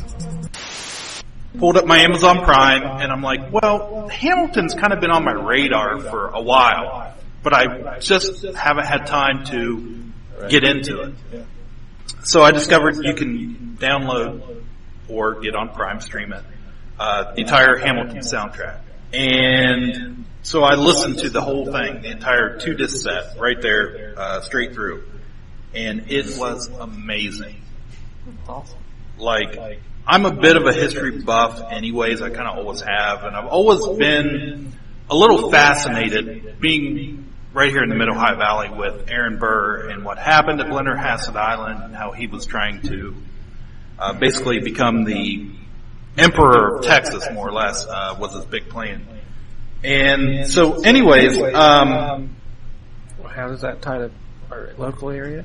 For anyone listening in our many far-flung listeners. So we're in Marietta, Ohio. We're about 15 miles north of Belpre, Ohio, and Parkersburg, West Virginia, which in between is... I've heard everything's bigger in Belpre. Everything's bigger in Belpre. Hashtag everything bigger in Belpre. And right in between in the river is a little island called Blennerhassett Island, which famously was occupied by the Blennerhassett family. They had a big mansion there, and they were friends with Aaron Burr. And Harmon Blennerhassett was part of the conspirators to separate from the United States and basically kind of steal the Louisiana Purchase from us. That's very basic. So we could write a hip-hop musical called Blennerhassett. Exactly. And totally coattail ride Hamilton all the way to the bank. What do you think, guys? The only way to do that, though, is so far every copy I've heard of Hamilton, they have to say in it that, I'm doing this like Hamilton, so make sure you include that in the lyrics, because that's what they all have. But yeah, just jump on that Hamilton. That's where I was starting to go, I was just like, if they haven't heard of it by now. Well, that was my whole thing. I mean, everybody knows Washington, you know Jefferson, you know Madison, Hamilton. We all heard these names. We know a little bit about them. But the great... Dasher and Dancer. The great thing was... But do you recall? Is that one of the songs from Hamilton? No. But these folks, not a lot of... That's one from Blennerhassett. Oh, this writes itself. But people it reminds me of, I just watched the episode Blennerhassett, the dinky ass island. Had a really dumb conspiracy. Oh, Michael, hit it. If you ever saw it. But I just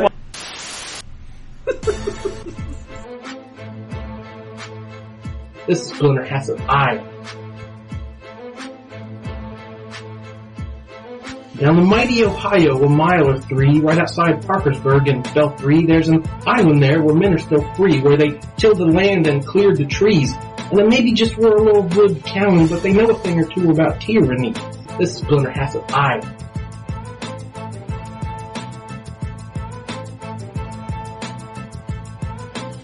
So they built a house and they called their friends and talked a little bit about means and ends, and even if this new country wins, the power's still power and the money still spends. Enter Harmon Blennerhassett, so rich and so sure. The man got a lot but need a little more. He ain't out catching fish or trout from fur. He's inside rubbing elbows with Aaron Burr. This is Blennerhassett Island. They hatch an ambitious plan and keep it silent. Louisiana's purchased and Texas full of dry dirt. Is it treason? Could things turn violent? Keep up, son. This is Blennerhassett Island.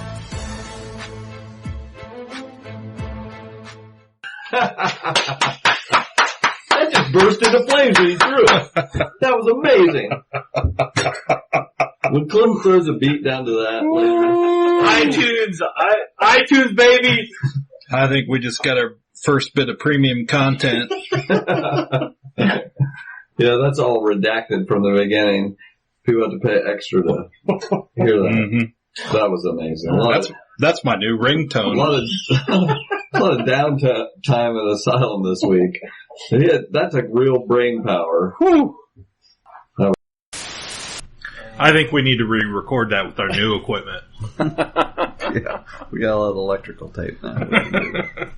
My face is still red these many years later. Hearing that again. So, yeah, we don't just drop beats and make music. We also have many other talents, including creating characters. Well, one of us does. Oh, we all do. So we've had a few memorable ones in these early episodes. Some were planned ahead of time, and some just kind of come out on the fly. Jimmy invited her. Invited Lucy too. James. Yeah, we found I'm out. James, and I'm good looking. When you are that studly, you are James, not James. So, Cliff, do you like mullet wearing Superman? I don't have anything hugely against mullet Superman.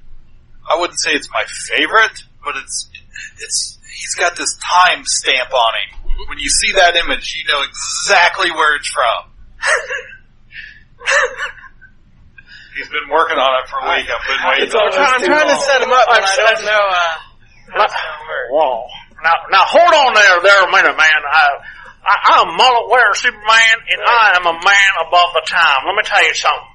I may love peanut butter and jelly like Elvis. I may even sound a little bit like Elvis, but a mullet never go out of style. You know what I'm saying? You sound more like Billy Ray Cyrus.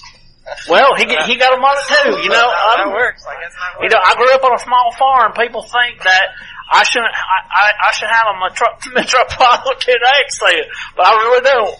Because you know what? I grew up in a very small town. I like to fly around and wear my mullet. And, what is it they say? Business in the front, party in the back. You know what I'm saying? You know, Lois likes the mullet late at night. She likes to grab. Oh man.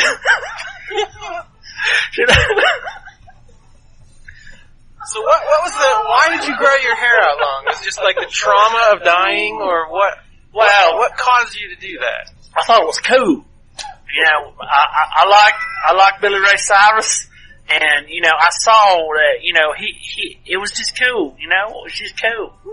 So you saw some of those other DC heroes who were looking kind of 90s, and you wanted to get with the time. Yeah, I want to be on the cutting edge. You know what I'm saying? I didn't want to cut my hair anymore because, you know, like when I shave, I got to use like this lead thing to like focus my heat vision on it to get it. And, you know, that's really hard to do on your hair. It's different when you're shaving, but to do it on your hair, that take an extra long time where I got to go out and save somebody. So I just said, you know, let's do it. Up and away.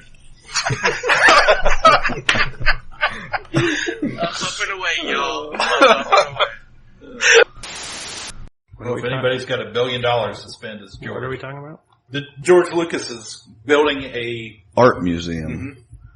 Basically, he's got all kinds of art. Norman Rockwell and R. Crumb and just tons of stuff. Plus, of course, Star Wars stuff. I thought your guys were talking about building a Star Wars museum. I get the impression there's going to be a lot of that in there, but it's also going to, it's going to have a lot, he has just an enormous collection of art. He has more money than anyone should. And he's wanting to put it somewhere, so, you know, I think the guy's like wrapping up everything. It's kind of neat to see somebody face reality and say, okay, I'm willing to turn the reins over to Star Wars and let, you know, somebody else take it from here. And now I want to build this thing and have something that's here for years to come. And I'm going to build a museum. Yeah, so we'll put it in LA. This is your George Lucas impression. Yes. It helped. Pretty good. I was able to recognize it, you know, since we're talking about George Lucas. Yeah. But Who's your number 10? My number 10 is Ivan Drago from Rocky 4, of course. Ooh. Mainly because not only was he in the movie an Olympic gold medalist with the record of 100, 1, and 0. I just love the fact that he represented the entire Soviet Union in the height of the Cold War, and it's a fact known that Rocky Balboa ended the Cold War in that movie. And as far as I can count, he only spoke about 4 times actually in the movie. That's how much gravitas his words. The physical intimidation. It was perfection. And his lines were to Apollo, "You will lose." During his victory speech. I like your George Lucas impression better. I know, it's much better. I can read it as George. Do it. Yeah, do them all as George Lucas. I cannot be defeated. I defeat. Oh man! Soon, I defeat real champion. If he dies. Oh, that was so much better. But my favorite line, of course, is "I must break you."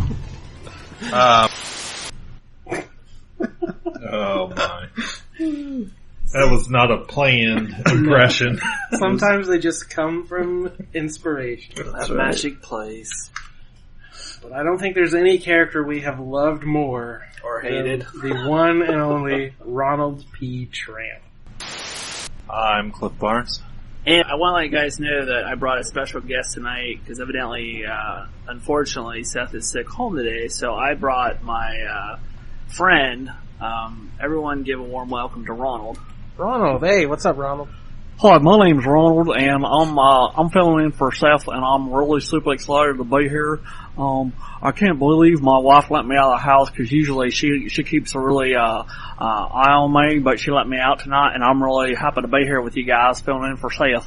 Hey, it's cool to have you, man. When I heard Seth was sick, I felt really bad, and I didn't know what we were going to do. So, you stepping up and filling his shoes, man, that's huge for us. So, thanks. Well, you guys are welcome. Like, really, I'm the one that should be thanking you guys because I listen to all your podcasts and I'm just like a super fan. Like, I just love all you guys. I want to be your brother, you know. I can't help it. I just get so excited when I hear your guys' voice on a podcast. You're making me blush, Ronald. Who's your favorite of the four of us? Who's the breakout star? Ronald, I'm the one that brought you over here. Oh, yeah, you did. I don't know what I'm looking y'all guys in the eyes right now. It's kind of nervous. I'm sorry, Michael, but I think I gotta go with Jordan because, he's clean shaven. He's got a pearly face. Well, thanks, Ronald. I really appreciate that. I remember Ronald that. Is making it quite uncomfortable in here now. Ronald, it's fine. You can scoot your chair back over that way. Well, guys, I'm the one that gave him a ride here. I gotta take him home too. Oh, it's okay. I'm very friendly. I don't mind to cause a ruckus. It's okay. You guys can continue on now. Wow, Ronald, you're throwing off our mojo. We're kind of off our game a little bit. Oh, I'm sorry. I forgot to tell you guys my last name. My name is Ronald P. Tramp. Why's that funny? What does the P stand for? Pretty. That's what I tell the ladies. Don't tell my wives. The Tramp Mobile, you'd be surprised what it's tricked out. It's got shag carpet on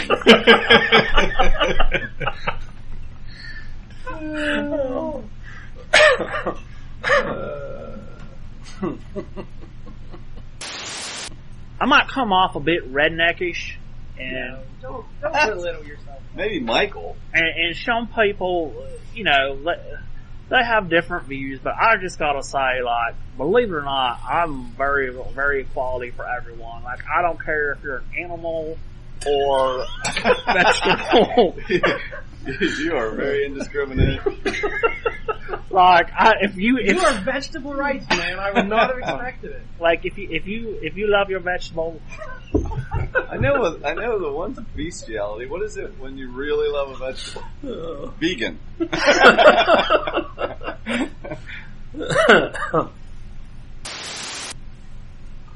I watched Dr. Hugh, but what I really liked was the Impossible Girl. Like when she was on there, but she was sexy. Again, don't tell my wife, but she was pretty. Impossible Girl? Yeah. You don't know about the Impossible Girl? Clara was the Impossible Girl. I got nothing. She's gone now. Like, She's let me tell you, she saved Doctor Who's life. Like, there would be no Doctor Who without the Impossible Girl. Like, and the first time he met her, you know what she was? What? She was a brain of a dialect. a dialect. And you know them dang little dialects that are like, exterminate. Right. It's funny because I really like the dialects because they sound like my Uncle Johnny. Because he had one of those things where like he smoked a lot as a younger, and I would always go up to Uncle Johnny and I'd be like, Johnny, I'm going to take a break here. I'm like, Johnny, say exterminate, and he would put his voice communicate up there. Exterminate! And I'd be like, oh Johnny, I love it when you do that. Oh my gosh. Dr. Hugh. I'm amazed by how much similar interest Ronald has with Michael. Oh, that's why they're friends. I'm telling you, like, you didn't really explain how you guys met. It's a funny story. What's the origins? What's the meet cute between Michael and Ronald? Well, I can tell you the story. Michael K. Easton, Ronald P. Tramp. How does this bromance begin? Well, it happened when I was 9 years old, and I lived out on County Road 10. And Ronald, like, we lived in this duplex, and Ronald lived over the hillside in this trailer. And like, I would always see him out and about, but I never talked to him because he kind of had like some bigger dogs that like they would scare me every time they come out barking. So I just it just seemed like they were a little bit rougher, and I was a little nerd, and I didn't want to, you know. But anyway, there was a creek over the hill. There was a creek. It's like serial killers come up with very specific like backstories to their alibis. Well, anyway, I'm trying to wrap this up, but over the hillside there was a creek that me and my brother would go play in all the time. And one time we found this beaver dam, and we were, being kids, like it was a small stream, but I had, like, my foot went through the wood or whatever, and it got stuck, and I couldn't get it out. And I was like freaking out because I knew it was a beaver. Like, I didn't know if the beaver was in the dam or, what was going on. It's coming right for me. And all of a sudden, out of nowhere, Ronald shows up and he gets me out of it. And I did lose my shoe over You're a it. hero, Ronald. I didn't realize a real life superhero. You're sitting here with a hero. Well, guys, I was down there looking for crawdaddies in this little stream because every once in a while you can find them. I don't know where the stream went to, but I just like, no offense, Michael, but you were pretty nerdy and geeky, and I didn't want to talk to you either back then because I thought you were a little pipsqueak. Because like me and my dad, we rubbed snuff like since I was probably 6, and it's just you were a little nerd back then, and I just like when I saw you helpless in this dam, I was like, what would Superman do? I was like, I gotta be a man, and even though I was bored too, and You're saying Michael was nerdy, but you looked up to Superman and Captain Kirk. I mean, that's pretty nerdy, Ronald. Are you like in denial about how nerdy you really were?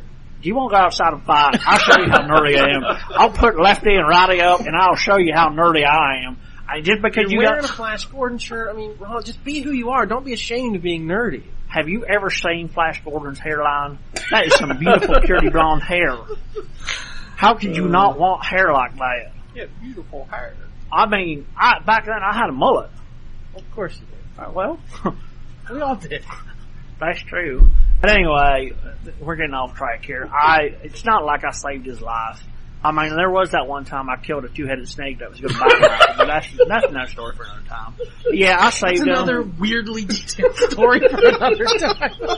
But yeah, I saved him from the angry beaver. He messed up his house, and from then on, we became friends, and we hung out every now and then and talk about what you guys are referring to nerdy stuff.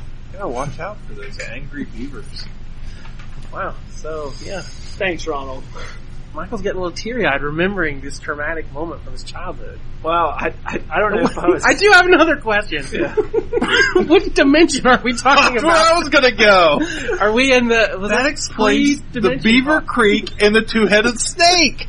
Because that only would happen in a different dimension. Rob, did you hop over when Michael came to our dimension? He found the gate in the Mound Cemetery. Do we got time for this story? No. Well, it's a very long, overcomplicated story. Let's just say that you guys are on the right path. So you are a visitor, as Michael is, from a different dimension. Well, can we tell listeners at least that much? Or should we not say? With the tinfoil, I mean, there's a lot of people might be Well, listening. I'll tell you guys one thing. I never ever wanted to tell Michael this, but I actually come from another alternate dimension. Oh, Of no. course. And that, Cliffhanger. and that day at the Beaver Dam, Michael was supposed to die. And I'm really sorry, Michael. We can talk about this later, but it was my job to save Michael's life that day. I am riveted. This is thrilling news we've just learned. Like, I was spinning yarn about like why I like some of this nerdy stuff but in my world things are a little bit different on what's code and what's not code versus this life, and but I saved his life, so we'll talk about it later. I'm getting a little emotional now. You guys have a lot to talk about. We should probably give them privacy. A really weird episode of Quantum Leap. I don't know what to make of that, guys. I'm emotional. I don't know how you are, but I'm full of emotion right now. Tell you what, I'm going to stay the hell away from that creek. It's on County Road 10. It really does exist. Go out there and look for it. I can even take you guys on a trip. I know exactly where the house is. It's a duplex on County Road 10. Let's get a camera. Let's get a camera and some microphones and go out there on a field trip. There might be some energy resonance. Like if he came over to that universe, there might be a hotspot somewhere. Tale known as Crisis on County Road 10. Yeah. Oh, Ronald. What's that feel like listening to that, Michael? I'm shocked and amazed. I'm always stunned how quick you are on your feet. You pull stuff out as Ronald. It's just, I don't know where it comes from. It's not from Michael's brain. It is literally from someone else's brain. There's just all these different voices running through my head, and you're just lucky what you get. You're lucky. Lucky what you get. So, after we learned that shocking origin story, we had to give a little slack to Michael and the way he pronounces things in such unusual ways. So, since day one, he has said he speaks a little bit differently than the rest of us. So, because I'm from a different dimension. Right, so that kind of explained why, but I said from the very beginning, our pronunciations with Michael K. Easton was one of our favorite recurring themes. Buckle up. Well, so expanding my vocabulary, it did because I could remember every once in a while like getting this really long word, and I was like, "What the?" And my mommy would tell me what the word meant or how to pronounce it because I have my own way of speaking, which you'll find out as you listen. See, I was one of the cool kids that had the anime membership where that's definitively how is what the cool kids have is a membership to anime. Well, you paid the membership and you got, that's where I got a Curio, the first one, and every month they would send you what? I'm just gonna quit. I really don't mean to laugh at you, Mike. That's alright. It's great. I've always called it a Curio. I know it's not right. It's a cabinet. Please. Go on. Please pronounce it for me. Akira. Akira. Rokusaki. But the worst idea I've ever had in my life was the day I said, I'm going to be on a podcast and I'm going to speak. Superstars that the 90s people became. I can remember when Greg Capello was a new guy. Did I pronounce his name right? Yeah. Capullo. I can remember when he was a new guy and he came on X Factor or not X. Yeah, you're always, you're in both worlds. Now, if I just paid attention to English class a little bit more and was more grammatically correct, Jesus. To me as a kid, that wasn't exciting. I wanted to be the next Rob McFarlane. Yeah, there we go. I'll be Todd's brother, Rob. Todd McFarlane or Rob Liefeld or Jim Lee. It's a creature that has its personality, so yeah, much more of a creature film. Just be glad it wasn't Jean Van Claude down. Yeah, Jean-Claude Van Damme. And you know the funny thing, I've seen that test footage. I did too. And it's so bad. Evidently, there might be this Joker is Jason Todd. What? Yeah. Jared Leto is the Joker. By today's Who would standards, ever make a movie out of a comic book? What are you talking about? I think Patrick Wilburton. Is that right? Warburton. Oh, for two? I would assume they'd get Cougar right at least. I mean, she's a 40-ish. Let's say 40-ish. Betty White? I don't know if Marissa Tomei is Aunt May. Then they'll cast, who knows? It's got to be someone very voluptuous. Voluptuous. Cougar is very voluptuous. Can I say that one more time? Put another M in there. Wow, this is really great. Like when he was fighting Baron Leaper, the fighting. Did I screw up? That's not right. Batroc. I was gonna let it go. No, we don't do that. All I have to do is look at Jordan's face when I do something wrong, and he doesn't even say anything, and I know I've done something wrong. Batroc, the Leaper, not Baron. Z-Leaper. Z-Leaper. Capitan. Sacre bleu. Anyway. Speaking of running time, we watched that Amy Schumacher movie. One of these days, I'm going to get her name right, damn it. For one. Amy Schumer. Train wreck. Be able to slot those guys in. Would that be,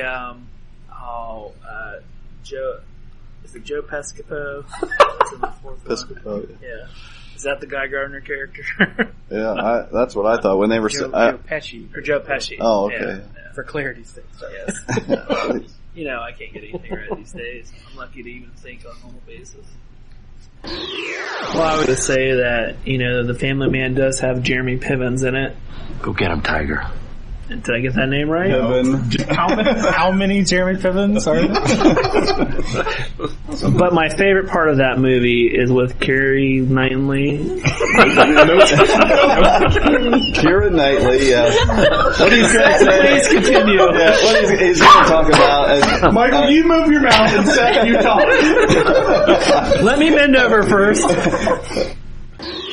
Actually, I would say it's more of John Romita style Spider-Man versus Senior. John Romita in. Did I say the right name? Sorry, no.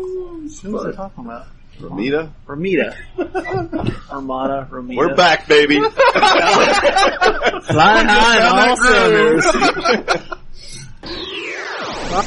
And for people that don't know, I think her name's Laura Vanderveer, maybe? Yeah. Like, Mark, Terexia, or Teixeira. Yeah, I feel like he was the artist on it, but I could be wrong with that, along with my name pronunciation. Yeah, I just remember pronunciation. I remember my, in my original... We need a drop for that. What's pronunciation? That's it right there. That's right there. Pronunciation is exactly it. It's pronunciations with Michael Lewis. Here's a random question for you. If Harrison Ford... Pronunciations with Michael Case. That was a really easy word. But I actually thought that when we saw the robot, I thought it was going to be Chemico, or that big giant, is that the name of him? Kimiko or Kemo or Exxon Valdez. So, yeah. Big green dude. That's not actually. That's giving up. Yeah. Who won in JLL versus the 90s? JLA versus JL. We all lost the 90s. We all lost the 90s. None of us won the 90s. Christopher Pine, is it? Yeah. Make sure I'm right. Chris Christopher Pine. Pines. Pine. You were right. You were right the first time. Yeah. Singular. There's not two Pines? No. Wow. He plays Wayward Pines. My Pines! He plays Steve Trevor. And Steve Trevor's. You're just messing with me now. Jeez. It's actually Steve's Trevor. Steven Trevor? Steven Trevorson from the... Come on, guys. Like, the version of Mentalia that they went with. Mentalia? I don't know. Spell it. What is it? Mantalio. What did I say? That's what you said. That's not it. I'm taking it. What? Mentalio? I hate you all, one and all. I'd correct you, but I have no idea. Metallo. John Corbin. Yeah, I know it's John Corbin. I still hate you all. Anyway. Electra. Which everyone was at the bottom of everyone's list. I don't know how people feel about the actress, but I can't. I've never liked her as an actress, so I... What's her name? Yeah. Go ahead. Jennifer Gardner? No! Was there a D? Oh, I thought he had Perfect. it. I thought he had it. Please correct me. Gardner. I'm right by Michael tonight. Popper? Yeah, the other one. Peter Fonda. Yeah. Did he play Mephisto? One of these days. Mephisto. Yeah, and the morose little kid from who I wouldn't say it. Mephistopheles.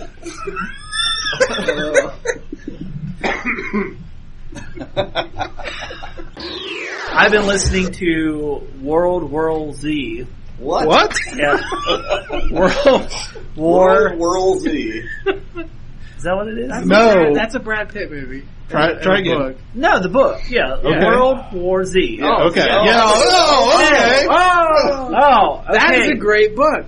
Max You will enjoy it. Max Brooks. Yes. I'm listening to it my second time on Audible.com because he was on Chris Hardwick's podcast talking about it, how he had a full ensemble cast.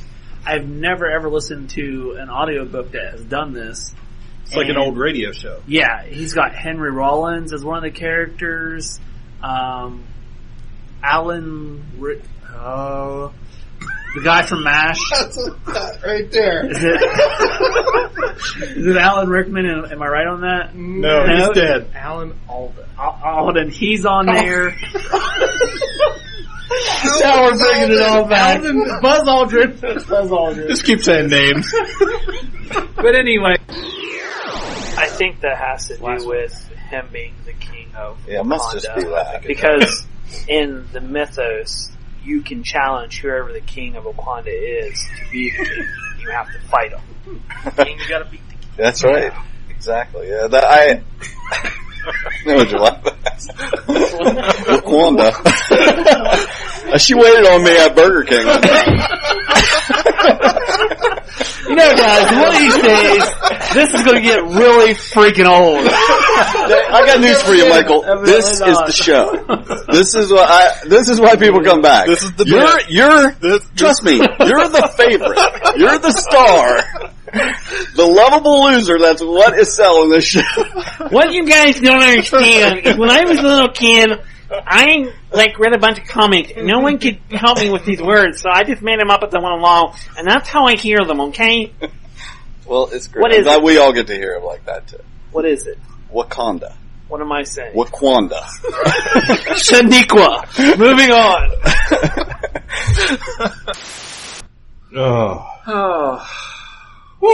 That can't be all of them. We only did the first. Oh, that's just the first 50. Yeah. Greatest hits. Yeah. Oh my gosh. Yeah, that's when we started hashtagging them.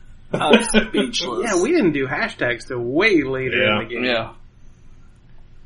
Wow.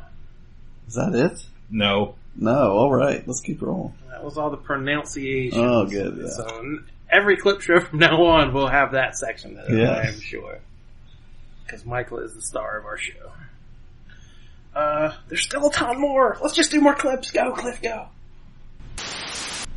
This is the illustrious Michael K. Easton. I'm Jordan Lowe. Cliff Barnes. I'm the artist formerly known as Seth. And now I'm just going by this unpronounceable symbol now. But I'd like Michael's pronunciations. Pronounce this symbol. It's my new name. 2 scoops. I like it. Yes. It was supposed to be obviously an ice cream cone, so whatever you want to call it. That looks like a whip. So I think Jared's going to be kind of our master of ceremonies here and run things down. He is the number cruncher, the stats guy, the guy who figures out batting average and slugging percentage for his little league team. I do indeed, yeah. I can tell you who led in OPS on my other. All right, yeah. Are you guys Start ready? from the bottom? Start like Drake? Drake style. We're going to start from the bottom. Drake. All right. Number 15. No one in this room got that joke. They're all like, Tim Drake? I don't understand. I'll call up my 11-year-old daughter and I'll ask. Well, that's what I was going to say, is I had 9 episodes of Agents of S.H.I.E.L.D. that I was just going to binge watch, and my wife was constantly asking me, can I delete these? And she's like a warden when it comes to DVR. Jared did. Anybody? And so I was like, no, one of these days I'm going to binge watch them all and get them done in a day. I get on there the other day, they're all gone. And I was like, Christy! She's like, actually, Sunlink did it. It said, it had a big icon on it, and it said, you are no longer watching this program. It seems like you're not interested. Wow. This will be deleted. Tell me what I'm doing. So you're not the boss of me. Your cable provider decided what was going to be on your DVR. Like, evidently, this isn't worth your time, so it's not worth their time either. Holy moly. Wow. Even though I pay for that dang DVR. So yeah, this is the second show of Mike Tober, and we're still missing our pal Cliff. He is in Florida at the moment. He was at Walt Disney World all this week. And as we're recording, the Hurricane Matthew is kind of tearing through. What a terrible, scary name. Yeah, it's Hurricane kind of a week. Matthew. Well, did you hear his girlfriend's right behind him making sure he's... I saw that meme, yes. There's a littler female hurricane. Well, filling in for Cliff is Jordan's brother Jared, and he's going to give us some Disney news. Disney was closed today. That's the only Disney news I know, because I saw that on the news this morning. And I'm very happy to be here. I'm happy to represent all the Jessies out there. There could be anywhere between 2 and a couple dozen of us. We don't know. We're very unorganized, not very motivated, but we are out there. You guys should start a Facebook group. Yeah, really. The court of Jessies. Well, I was a little nervous about Cliff because none of us kind of heard from him from a couple days, which is weird. And this is a very serious situation. It's not something to joke about, but I thought, Cliff, he was either washed to sea, or I swear the last thing he posted was the Star Wars stage show. I was like, maybe that dancing Darth Vader, like he followed him to the dark side. So Cliff is he's either lost to us one way or the other, but he finally messaged us. We know he's safe. I just pictured him like on the teacups continuously. I didn't think Disney shut down for anything. That's when you know it's serious. They said it was only like the 4th time in history. Wow, it's pretty serious. So what you're saying is right now Cliff is part of Disney history. Oh, yeah. Well, he's always wanted. Yeah. Yeah, I mean, I think he stayed down there just in case this is how he could die. I don't see him being. I see him being okay with that. Yeah, he's like in a teacup, washed to sea, with the ears on. I think he would want to go that way. Splattered all over Disney. It's like riding the bomb at the end of Doctor Strangelove. He would have a grin on his face. I learned to love the ears. I was just seeing him floating out to sea and his wife and kids on shore, just like waving by them. And he's just going down with the teacup. Somebody draw that. Question. Do you guys know what Gaia is? Yeah. Has everyone heard of Gaia? Like accepted her as my personal savior. I just thought that was common knowledge that everyone knew that referenced Mother Earth, and I had a conversation with someone the other day, and they had no clue what I was talking about. Which is on par for me. Yeah. So let's call them out by name then. And let's expose them. No name calling. So what's the question? Just do we know who it is? Just you guys knew. So you could Gaia was. prove to that person that everyone knew except them. Apparently. Well, I have accepted Lady Gaia as my personal savior, Mother Earth, and I give back to her as the one and only illustrious Michael K. Easton can. A completely new way to wrap that up. I did not see that coming. So that game I was talking about, I was all slippery at Gen Con, slipped into that last Friday, Friday the 13th game. We played it. Michael got to play it. I was with enhanced figures. Yes, that's what I'm getting at. It comes with just pawns, like basically like chess pieces. Just very nondescript colored pawns. Where's the fun in that? No fun. Utter generic. Like, sorry. No fun. So I replaced them. I replaced the campers with some figures out of another game, and then I bought Horror Clicks figure of Jason, and I cut the base off of it and did some work and replaced it with a different base and made it. And you did some of that there modification, right? Jazz it up a little bit. And I posted some pictures online, and I got a little feedback.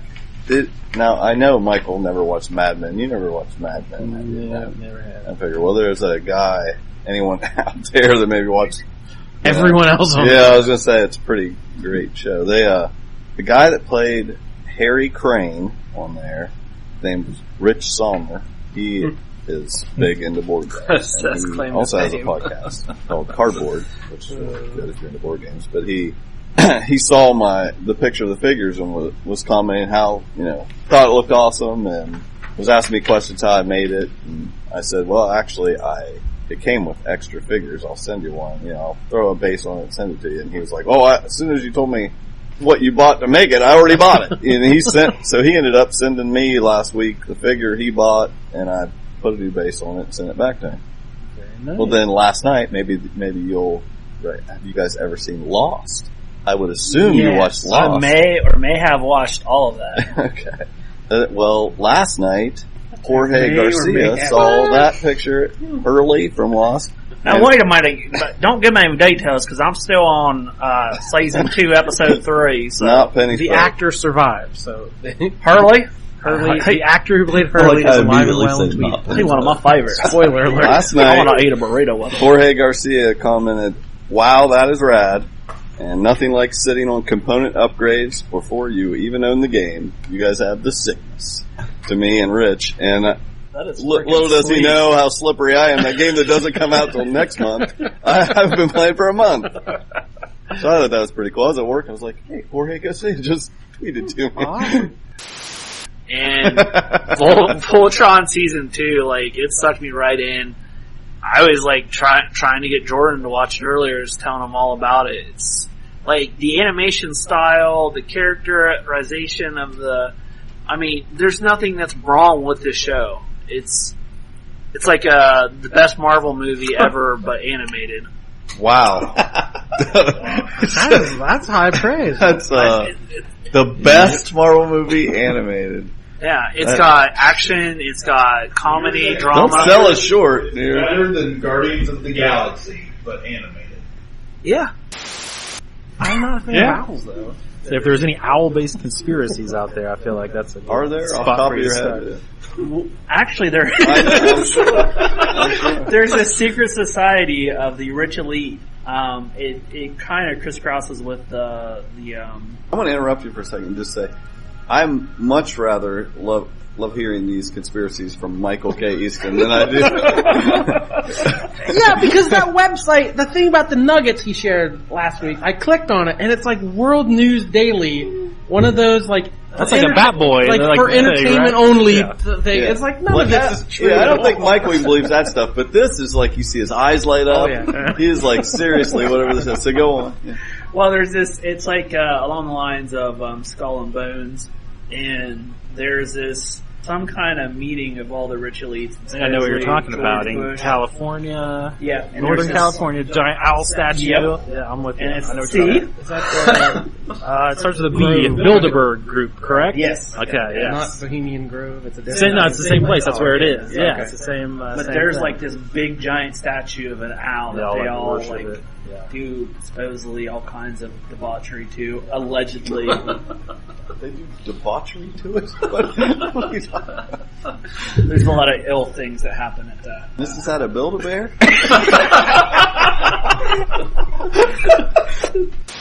How Michael feels about Supergirl, I'm beginning to get on board with Legends of Tomorrow. I love the team chemistry. I love that we're all superheroes and we're not afraid to show it. And then the chemistry, it's fun. I don't care so much about the plot points as just every episode. It's fun and we keep screwing it up, but we're going to try again. And this is it. It's like you're talking about the podcast. So true.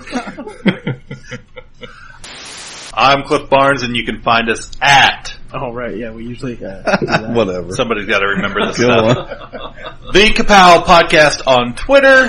Find us on Facebook. Ka-Pow, the Pop Culture Codcast. Podcast. That's a different show. Ka-Pow, the pop culture codpiece. No, on sale at your local Walmart. And we have that website. We've been talking about making merchandise. Yeah. A line of codpieces. Ooh, nobody's doing that. How cod pieces. I love that idea. And you'll know when you see somebody. KPPCP? Yeah. When you see people out on the street with a cod piece on, you'll know. You'll be like, hey, there's another Jesse.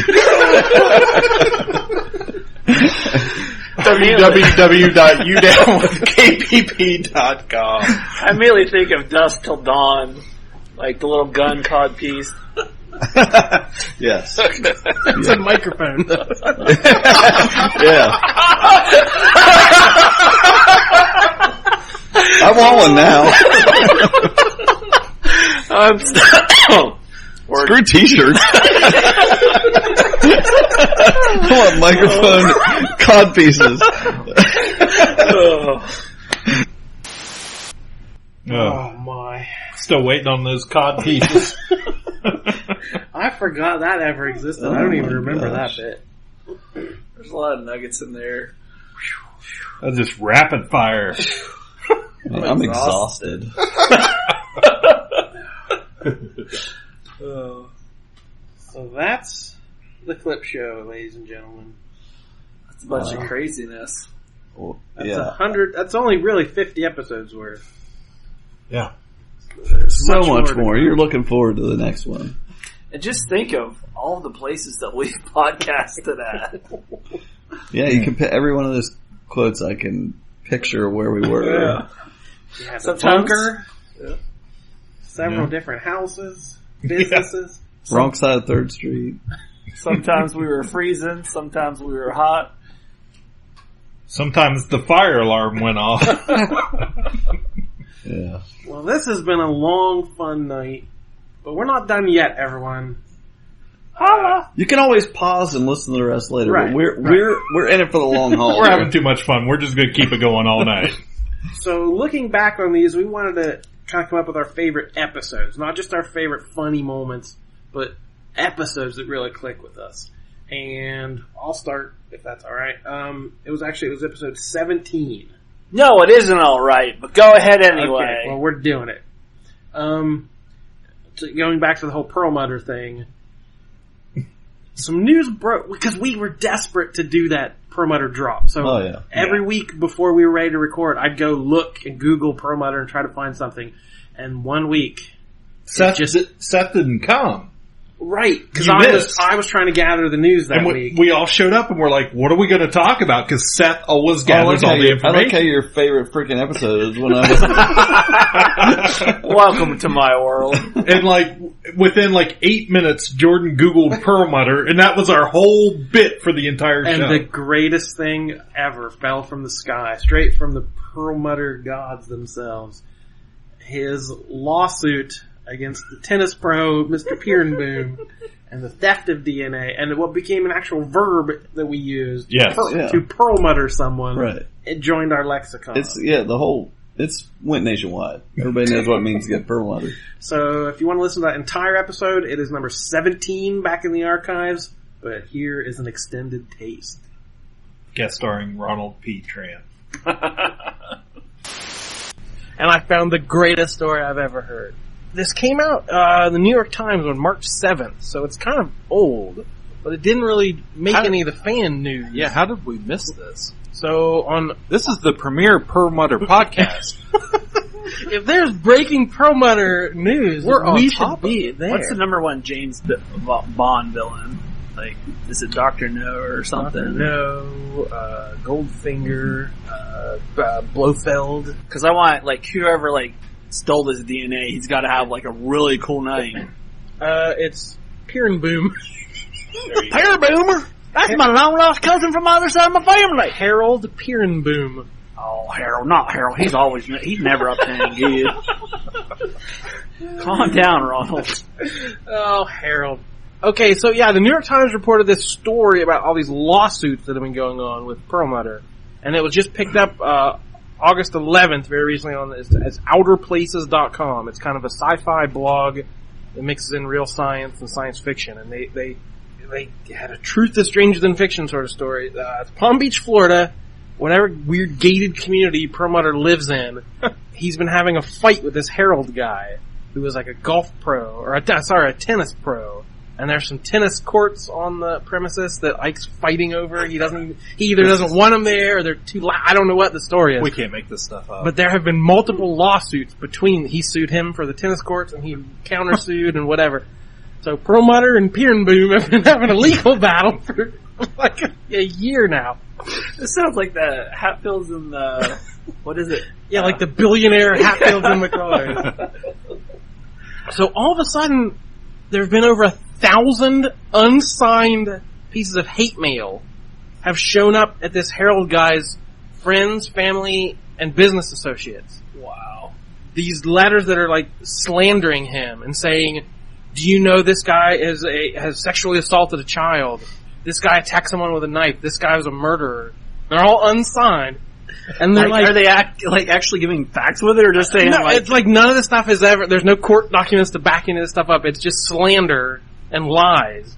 And he's just trying to like scare this guy out of the allegedly. Don't. All right, I just have to stop you right there. Is Perlmutter the guy that donated like $1 million to the Trump campaign? Yeah, totally unrelated, I'm sure, but yes. This all makes sense now. So there's this big countersuit that they're trying to prove that Perlmutter is sending all his hate mail to scare this guy out of his gated community. This is really funny right there. You know, like, I like wearing my lawsuits on Sunday, but to do like, just to slander a man because a man is a man of his word, and to make a man less than his word, that's just disastrous. Like, especially a tennis pro. I mean, that's all you have is your word. That's a tennis pro. So yeah, they've I don't know what the legal term is, but they've gone to Marvel trying to get his work emails to see if he's ever like mentioned this guy in like correspondence. And that's, as far as I could find, that hasn't been settled yet. So I don't know if Marvel has given up these emails. Is Joe still the editor-in-chief?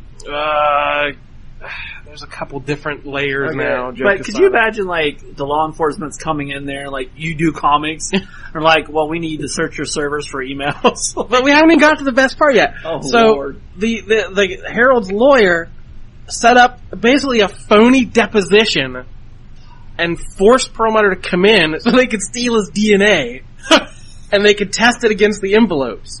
So they had what they called evidencing there, and they made him touch everything to get his fingerprints, and they took his water bottle that he drank from to try to get saliva. Too much CSI. This is like the greatest Law and Order episode ever. Are you sure you're not just reading one of those episodes? I have 2 sources from this. Multiple sources have said this. Well, they always say, like, if it's more than one source, it's gotta be true. So they brought him into this phony deposition and like had like a pitcher of water and some glasses there or whatever. And just waited for him to Did like they jack take a the drink. heat up too? Like, oh, the AC's not working today. And he's like sitting over there sweating. Perenboom compelled Perlmutter to come to his lawyer's firm for a deposition. According to a judge's ruling in April, after several days of testimony, Perlmutter was lured to the firm under false pretenses, and Perenboom and his lawyer were conspiring to steal his DNA. He even hired a DNA testing facility, which provided him with special paper for the exhibits that is constructed to efficiently pick up DNA. After the sham deposition in which Perlmutter was instructed to touch the exhibits, Perenboom sent his DNA off for testing. It's unclear whether there was ever a match to the hate mail to Perlmutter's DNA. The New York Times reported, apparently some of the DNA on the letters went back to his wife, Laura Perlmutter, but that was immediately thrown out of court because it was like gotten under false pretenses. Yeah, there was no warrant or anything. So, that's what I want to know is how'd they get Laura's DNA? Like, was Harold like showing her some tennis lessons or something? Because it don't say that they got Laura to come over and give DNA. And sounds like some phony tennis lessons. It would have been awesome if they would alert him into this little room for the deposition, and then this Harold guy like jumped out of a closet with like a bunch of balls and a racket and just started firing them at him. Well, what I want to know is, like, after he left, did he give, like, an evil cackle or something? And you know what I mean, Michael? And I'm like... His theme song played, I'm sure. Well, I want to know if Harold, like, Ronald said, if he's over there going, as he leaves the premises. So, yeah, as crazy as this is, I guess I did learn this website called it Genetic Larceny.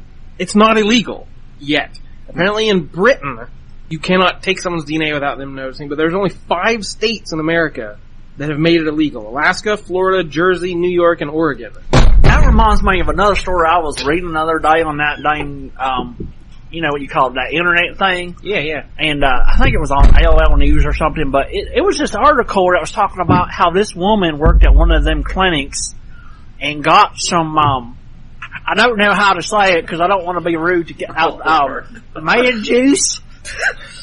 And she used it to conceive a child, and then she turned around like, you know, that's fine and dandy, just don't tell them about it.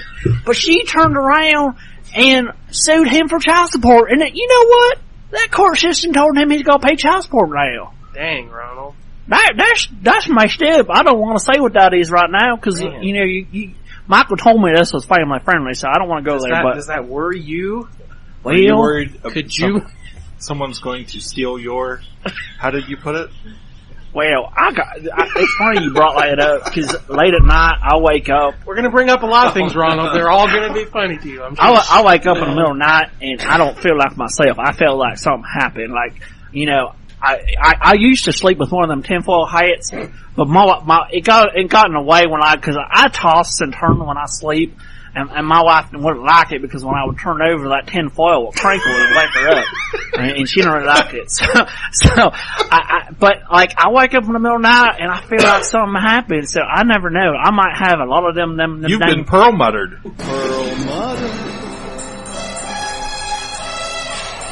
I might be Perlmuttered. I always thought it was aliens, but you guys make a whole lot of sense. I think I've been Perlmuttered. Ronald, you're really regretting me bringing you here. I don't think we're ever going to get through all this news. I'm wondering if I've ever been Perlmuttered. I need to like hypnotism or something to go back to repressed memories. Well, guys, going back to Harold, if there's a supervillain that shows up in Marvel Comics that's a tennis pro, there's going to be a lawsuit. That would be awesome. So yeah, this all seems to have been going on for a long time, and I've loved to find out the resolution to all this. Well, I guarantee, I'm saying it right now, we're going to follow this story right here. As long as it takes. We're going to go on the road. If we need to put out a weekly update on this story, Breaking No news. matter whose DNA we gotta steal. No matter how many phony depositions we gotta put up. If you feel like you've been perlmuttered, leave a comment. We need a hotline. A perlmuttered hotline. Call 740-555. You've been perlmuttered. Ronald, what do you think about that? Well, guys, it's funny that you brought that up because I was thinking, like, I have, like, a plate in my head from an accident way back when, and I can pick up signals. I think that's how, well, I thought it was aliens, but you guys are saying it is perlmutter, but maybe that's what's been going on. But sometimes I can pick up radio signals, so if you guys want to bug his house, I could probably listen in on for it. So I think we should get to the bottom of this. Oh, let's do it, Ronald. Palm Springs, Florida road trip with Ronald. Load up the tramp truck and we're going. The tramp truck.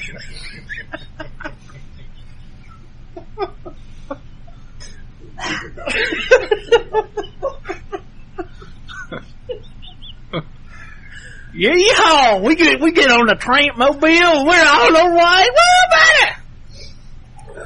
Guys, we're having way too much fun. I'm sorry you missed it. I can. Does it have a? It would have to have a bumper sticker that said like, for HBP, have you been perlmuttered? I feel like we should do like a Ghostbuster like fake commercial, like how they have in the original movie. Like, you know, that's really cheesy. It's just it's Mike on a headband and like a polo shirt with a tennis racket sneaking in to your room at night. Oh, guys, just wait. We're going to have a YouTube video with the Perlmutter commercial in case you have been touched by Perlmutter. Alright, everyone, fix your tinfoil hats. We have an update to the breaking Perlmutter story we talked about last week, or last show, Two shows ago. Some show ago. First I have to apologize. We have to do a little bit of a retraction. I got some of the facts wrong. So I actually don't... So it's not that easy, is it? Yeah, much like, CNN, I was rushing to break this year-old story, and I didn't look at all the facts. So, I feel like I'm in good company with some of these big news networks. Anyway, I believe we talked it last week. If you remember, Ike Perlmutter, CEO of Marvel Comics, was accused of sending letters to a neighbor of his in a Florida development named Harold Peerenboom. Mr. Peerenboom, in return, stole his genetic material to prove his DNA was on the envelopes that held these hateful letters. And I didn't really explain why this whole thing began. I thought it was something to do with tennis courts. I knew that much. Right. And I said Peerenboom was a tennis pro. That is incorrect. So, change your visual image of Mr. Peerenboom. He is not a tennis pro. Do we have to change your meme? Yes. I really like that. Peerenboom's actually a Canadian businessman. And when he moved to Florida and became neighbors, this is all allegedly. I have no legal degree, and I would prefer not to. He's always everything that Jordan reports. That's why I usually do this, because he really doesn't want to get sued. No, I have nothing, Mr. Peerenboom. Don't steal my DNA. I don't want to get perlmuttered. So I guess the story more precisely is. Said Mr. Perlmutter is a 73-year-old avid tennis player, and the tennis pro at this resort in Florida where they lived was a woman named Karen Donnelly. And I looked her up. I found her real estate listing and her LinkedIn page. I was going to send her like a friend request or something. But, so I actually found her, and she had been the tennis pro at this place for like a decade. And when Mr. Peerenboom moved in, he realized there was a little bit of irregularity because she was getting paid enough for whatever thing. Like you have to bid on the position. And she just her contract kept getting renewed every year. So she had not been bidding for this, and he thought they should follow the rules of the bylaws or the whatever. So is that like some inside trading or something? Something like that, but it said she had also, Peerenboom alleges that Donnelly invited non-residents to the complex for tennis lessons. Oh my! No. That just sounds like a Frasier episode. The whitest of white people problems. And she also had a side real estate business she ran from the tennis center, which I found her real estate page. You can buy very expensive property off Miss Donnelly. So apparently this lady was Mr. Perlmutter's favorite tennis pro, and he was just infuriated that anyone would call her credentials into question. Oh. And so I guess she was being paid like $60,000 a year to run this tennis thing, and the place broke it down. If you made over a certain amount, you had to bid on it. So they broke it down into three $20,000 payments. So it was under the threshold, and they could just keep giving her a contract. And here and boom, boy, that got his gun. He wouldn't put up with that. Old power boomer, he's always messing around with that stuff like that. So yeah, he was trying to get rid of this woman. Big follower. What? Lawsuits flew back and forth between those two. It said Perlmutter paid for this lady's lawyer. I mean, she must be really good at tennis. So all this happened on a Sunday? Why? Or just when you wear your lawsuit? Yeah, they were all wearing lawsuits. You did not know what he meant by that? Yeah, I was playing tennis, man. I lobbed one. Yeah, you did. I lobbed one. Nice volley. I'm the tennis pro here. Oh, that was one of my favorite episodes. That's a fun one. So, who's next? Well, one of my favorite episodes was one of the first ones we really ever did. Way back, we had at our first Halloween, we borrowed someone else's Halloween bracket and complained nonstop. Right. So when Christmas came around, I took it upon myself to make our own Christmas bracket and complained nonstop. And everybody complained. So this is was the So Pro episode number 14. There was a lot of heated controversy over this. Yeah, episode. we went. I think the following year we re-released it under the Ka-Pow feed. So this was known as the So Pro Ho Ho Ho Holiday Tournament Bracket, and this was 3 episodes originally. Yeah, and it's been re-released back. It's in the Ka-Pow archive, so you can listen to all 3 parts as we argue endlessly about what the best Christmas pop culture is. We have 3 Lows joining us tonight. It's a very exciting night as we have our Christmas special. I'm gonna take the initiative here, and I'm dubbing this the So Pro Ho Ho Ho Tournament. It's getting real up in there. Yeah, so what we're going to do is we have compiled a list of classic Christmas movies and specials. Cliff Barnes has worked very, very hard on this. Yes, with some assistance, but we've broke it down. And a lot of complaining, a lot of tips, a lot of anger yelled his way, but he was a trooper and came through. It's going to be a little colorful. Well, I did say early on that I didn't have that big of a dog in this fight because I'm more of a horror man. I can throw in a Silent Night, Deadly Night, but this should be interesting. Michael's too cool for Christmas. Mm-hmm. Give me the gore. If you listen to one of our previous episodes, we did a Halloween bracket, and we counted down the favorite horror movies of all time. And that one was so much fun, and we enjoyed it so much, we thought we have to do it again for Christmas. And the Halloween one, we kind of borrowed someone else's bracket. Christmas, we made our own. So I think we should post the bracket online. We can put it in the show notes. Put a link to it, so if you want to fill it out yourself as you're listening or with your family and friends over the holidays, gather around the tree and fill out your bracket. It's a new family tradition. Well, Cliff, you want to lead us off? Sure. So with our So Pro Ho Ho Ho Christmas and movies specials bracket. You have to say it every time. Every time. We're going to get it trending. Hashtag So Pro Ho Ho Ho. Silence. Well, Cliff, tell me what White Christmas is about. White Christmas was the classic kind of follow-up, actually, to Holiday Inn. Holiday Inn! No. Oh, not that one? No. Different movie? No, different movie. This is a Bing Crosby. Danny Kaye. Yeah, Danny Kaye. Rosemary Clooney. There you go. And Vera Ellen. So,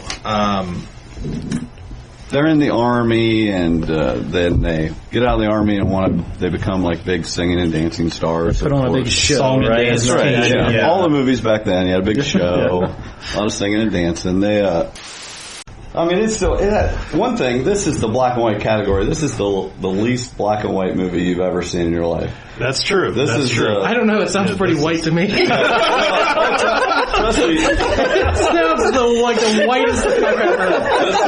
This is the original White Christmas. I think there is one colored person in the movie. It's so white, Jordan just snorted it. But this was Paramount's first VistaVision movie where like the negatives were twice as big, so the color saturation was really deep. Oh, Bing's eyes were very blue. Yeah, this was the big follow-up. But last thing I'll say about that kind of shook me up a little bit. I'm watching it. It hadn't been a while. Yeah. And they have like a chalkboard there where they rate like what the next act is going to be, and then the camera zooms in on it and it says 2 p.m. minstrel show. I'm squirming in my seat. What's about to happen? Well, apparently by 1954 they'd figured out that you can't really go full blackface, and that's probably not cool, and so they still did this song. It was actually called Minstrel Show was the name of the song. They did it, and it was every bit of minstrel show, but no blackface. So it's small steps. That's called a progressive Hollywood liberal film. But huge Christmas movie. Cary Grant starred in The Bishop's Wife. Yep. Whistling going on. Is that a fire alarm? Better be a false alarm. If it's not, we all have to evacuate and pause everything. Stay tuned, listeners. Is this the last podcast recorded at this studio? Quick, go through the whole list. Break for commercial here. That's why it was so big. Cary Grant was so big. And then we have Miracle on 34th Street. That's a very popular movie that they still show a lot on TV today. I watched a little bit of it the other night. It was on, of course. We have Santa Claus at Macy's. Kris Kringle, who obviously believes he is the real Santa Claus, and versus kind of this store psychologist, if I remember right, something like that. They had psychologists back then? Yeah, he ends up... Wait a minute, did you say store psychologist? Yes. Macy's is a very big store, okay? With a lot of floors. They had pro psychologist. Well, the psychologist ends up getting Santa Claus committed. And his friend that works there at Macy's... That's a lot of authority for him. What does any of this have to do with Christmas? Nothing. But here's where we get back to plot. Santa Claus still is against the whole thing and says so, and then all the kids in the world start sending him gifts, and they're basically, yes, you should take this year off, and we don't need you to do this, and basically showing him that it wasn't important to them, the gifts, and so little Christmas time reverse psychology. That's right. So he says, okay. Where's the store psychologist on this one? Get Macy's on the line. We've got a problem to solve. That's right, and basically he. To me, these are the two things I don't miss every year. At least once, I watch the Grinch. They rerun the Grinch a lot more. I watch Rudolph it used to just be the one night. Now the Grinch is on like 3 different networks now. It used to be closer to Christmas. So when I watched Rudolph, then it felt like Christmas to me. Now it aired like December 2nd this year. Like it's a little bit early, but still, I have to go with Rudolph. I think the Grinch is it's 1 and 1A for me. These two, I said these are my childhood. This is Christmas to me, and these are the two most. So some of these other ones have gone into the plots and like, wait, what was this about? But these two, these symbolize Christmas to me. The plot of the Grinch and the singing and the heart growing 3 sizes and all that stuff. I mean, that is Christmas to me, and so is Rudolph. And ripping the teeth out of a monster, pretending to be a pig, luring him to his death. I mean, that's what it's all about. This is what Christmas means to you. Bumbles bounce, man. So if the Grinch was matched up against literally anything else on this list, I'd pick the Grinch, but I have to go with Rudolph. I'm Rudolph as well. Well, so we got 2 Grinches, 2 Rudolphs, and what were you 2? Rudolph. Yeah. Oh my gosh. Oh well, maybe next year. Now with Mickey's, I vote back in the Grinch. I'm researching the memory banks, but Mickey's Christmas Carol, didn't they have like stuffed Christmas toys of the Mickey characters, like you could get like limited edition like through McDonald's or something during the time that this came out? Or is this something completely different? As everyone looks at me very oddly. I don't know. No idea what you're talking about. Mickey's Christmas Carol was I really didn't think Mike would be able to leave us all confused. I thought you guys knew enough about everything Christmas that Michael wouldn't be able to stump you. The reason why I was asking, wouldn't have a half memory of some weird thing that no one knows. I just remember like these like little, I think it was Mickey Mouse and those characters around the time that A Christmas Carol came on. They were like these little plush toys, and I'm thinking it's through McDonald's. Am I correct, or am I just being crazy? Those ones. Maybe. Are you at one point McDonald's? Now McDonald's ran the Muppets. Yeah. Are you thinking of the Muppets? No. They had Muppets, but they also had like there's a little screw. The nightcap. Oh yeah. They're looking at a picture on here. Just let everybody know. Riveting radio. Yeah. We gotta prove Michael right from. So Mickey's. Wait a minute. Whoa. We're rewind. What did you just say? Just so you know, that is the only picture on the internet. There's only one. Is this from Michael's my cover photo. I recognize your stitching. I think my mom must have loved that movie or something, because it just was like on it nonstop, and I got so sick of the dad. I got your back on this one for the opposite reason. Christmas Story scared the bejesus out of me. I couldn't watch it over and over again, and I wouldn't watch it. I honestly don't think I've seen it since I was 10 years old. It scared me so bad. What? The Santa Claus? Which part? Well, I'll tell you from the little brother's perspective. I don't even know what to say. I'll give you a little bit of background from the little brother's perspective. Wintertime. Getting ready to go outside to play, okay? My older brother, Jordan, grabs me by the shoulders. And I mean, as serious as all could be. Like, he had stared death in the face, says to me, promise me you will not stick your tongue on any toys. I mean, he was definitely afraid that one of us was going to get our tongue stuck. Because you had walked out of the house with it just hanging out. Apparently, I'm going to go find a pole to lick. I'm a pretty scared, anxious kid anyway. And the thought of being stranded by myself, stuck to a pole by my sensitive pink little tongue, and the bully, his eyes were yellow. So help me God, they were yellow. I couldn't do it. It was too much for me, because I didn't watch horror movies as a kid. This was a horror movie to me, and it never got that.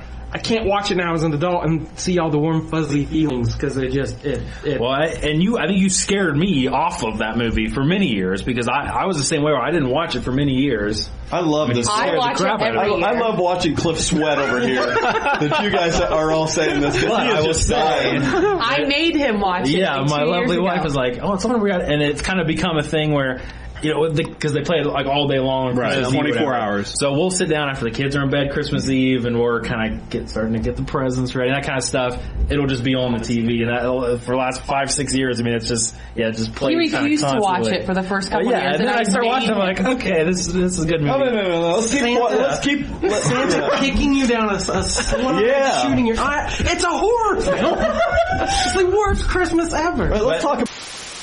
Do you like either of these? I've got some more psychological trauma that ruins Santa. All right. That's what this podcast needs. I don't want to get into it. Do you need a psychologist? Well, it was the year, we'll set the year, 1994. It was the first date I ever went on with a female. I'm going to the movies.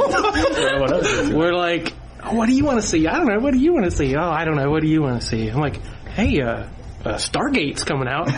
Nice. Classic date movie. Yeah, so I'm like, I want to see Stargate, obviously.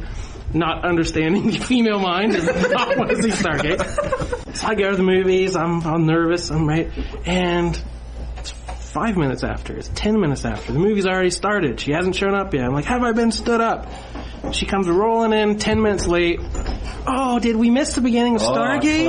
Clever girl. Good. And I'm like, I think we did. She's like, well, I think the Santa Claus is playing right now. And I was like, oh, okay. All right, see how this goes. I get it. I understood women like that moment at 14 years old. So I sat through the Santa Claus with my arms crossed, angry, wanting to be watching Kurt Russell jump through Stargates.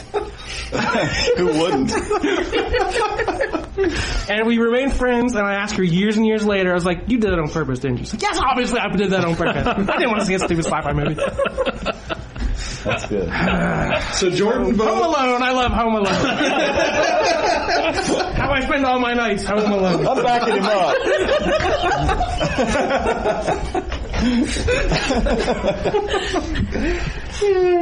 I'll vote for Santa Claus. Okay.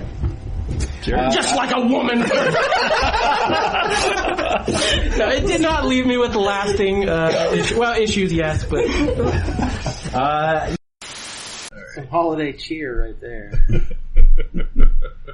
That was a lot of fun. That was probably the most people we ever had. Yeah. I don't know. The successfully podcast night at Asylum we had quite a few there too. For yeah, was that your favorite, Michael? He's a natural. The first Friday when we had all our pals stop by. It was okay, but you know who really loved that one the most? Who's that? Well, of course, Mr. Ron Play Tramp, man. That was my favorite right there. I can't go, you guys talking about these 100 episodes or this being your 100th episode without me coming on here saying something. But I tell you what, man, them ogres, they're some funny dudes, and this was my favorite episode, man. And man, I sure miss that Bucky dude. He little precious man. But yeah, I say it's gonna be my favorite. That's good to hear. Yeah, we did a special night. We brought some of our podcast pals over to Asylum. We recorded live in the store with Remington from the Dueling Ogres, Jesse from Source Material, and what we thought was Michael's imaginary friend Bucky actually showed up in the flesh, and we had a good time that night. Things English good, Michael. that I have seen you do is review comics via Periscope and a lot of times your kids will interrupt you, and I think that is so hilarious. I love it so much. Oh man, I have totally missed out on that. This was about a year ago. Well, Periscope was big. A year or so ago. Yeah. And I mean, you can watch anything on there. You could. I became actually pretty good friends with a Scottish man who was a bingo caller. Dude, he would set his phone down and he would Periscope himself calling bingo numbers, which was the greatest thing you'd ever seen. Jag Betty, if you ever listen to this, you go find him. He's out there. But I think he stopped Periscope because Periscope went. Is it possible to explain to us why that's the greatest thing? Oh, yes. Number one, okay, it's numbers in the English language versus numbers. Number one, that'd be B1, I believe. And it's, you know, you got like, oh man, I wish I really could do the man justice. C7. It's it's C13.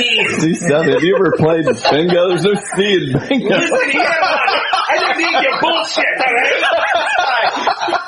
Now you gotta think, this dude was a professional bingo caller. I'm not talking just like walk on the street. This was actually in a casino, Scottish casino, and he's calling bingo numbers. But anyway, okay, what was I talking about? This is fascinating. Show right here. Actually, Seth, in Scotland, it's Mick Bingo. I take it back. There is a C in McBingo. Wouldn't that be Mac? Mac Bingo. Has anyone besides me watched iZombie? Yeah. Do you like it? She likes it more than I do. Okay. But I do. I think we need to trade Michael to the Dueling Ogres podcast so that he can talk about Star Trek and Doctor Who and all the stuff we never talk about. We'll take a player to the game later. I found my people! They're on a different podcast. No take-backs. Okay, I come pre-approved. I'm coming podcast. We get a higher draft pick in the next podcast. Man, I'm already scouting. Wow. Batter up, Bucky's in place. I was just getting ready to say, you better hit the minor leagues for a little while. Oh, jeez. So, Jordan, the weekend that the second season of Daredevil came out, I binged like the whole second season of Daredevil. And then I had the rest of the weekend because I took off work to watch Daredevil. Because that is how sad my life is. That's dedication, yeah. sir. Not sadness. And then I just started... You have to put a positive spin on things, Buck. And then I just started binging the entire... I just pictured you as his dad this whole time. Like, I'm really supportive. I'm going to your room. As much as I love Marvel, there's more DC on my poll than there is Marvel. Now, I did see... And also because of price, but still. That there is a vat with an H on it, and there is something brewing in it that might be part Hulk, part Wolverine. Yes. I saw a picture of that. You told me about that the other night. I did. And I saw... You know, when we had dinner... No. I'm not even going to let you try with that. No. But there's something going on. They're brewing or making. This is my two dads. It's like the responsible dad and the deadbeat dad. Don't you listen to that other No one ever wants to be around. He smells of booze. And Superman. His nipples are out. Nipple erections. So big to take my shirt off. You wouldn't like me with my shirt off. Well, anyway, so yes, right. What do you think? How can you defeat Wolverine Hulk? Yeah, there's seriously. There's Deadpool, maybe? No. Adamantine swords? No. There's nothing. There's nothing in the world to defeat I don't really Wolverine have Hulk. Comic book knowledge in order to... Thanos with the Infinity Gauntlet? Yes. Nope. Forget it. Deadpool with the Infinity Gauntlet. That ended the argument. Congratulations. You win the world. I am the champion! Custody has been decided. No, Bucky is yours. Congratulations. No. I'm running away. Bucky, come here. I got some underoos for you. He just brought it all back around right there. That's right. All back around. Circle. You go to the Dueling Ogres also. Oh, man. I just shot myself in the foot. I got Mike and Bucky. It's a pretty sweet deal. Yeah, that's right. You're a winner, baby. That's just the beauty of with a local podcast like this or YouTube show or whatever is, start interacting, and then there'll be times like this when you can come interact live. You can interact online. You can be like Bucky. Exactly. Yeah. Bucky got to come down here. Bucky freaking hosted the show. And we let him do whatever. It was, well, now that he's gone, we can. It was a Make-A-Wish kind of deal. This was his life's goal, and we made it happen. So I'm feeling pretty good about myself. So now when they asked me at the gas station if I want to give $1 to March Dunn, nope. I did not go did you not? I'll show them the picture of I gave this kid right here had a dream come true. All thanks to me. We're just kidding, Marcus. So. I love you guys. Oh my gosh. It is cool to be in this area with so many other podcasters that we like and can share our humor with. And Bucky. And Bucky. We pass Bucky around between the podcasts. It is rather surprising. When we first got into this, I would have never suspected the Mid-Ohio Valley had a plethora of podcasts.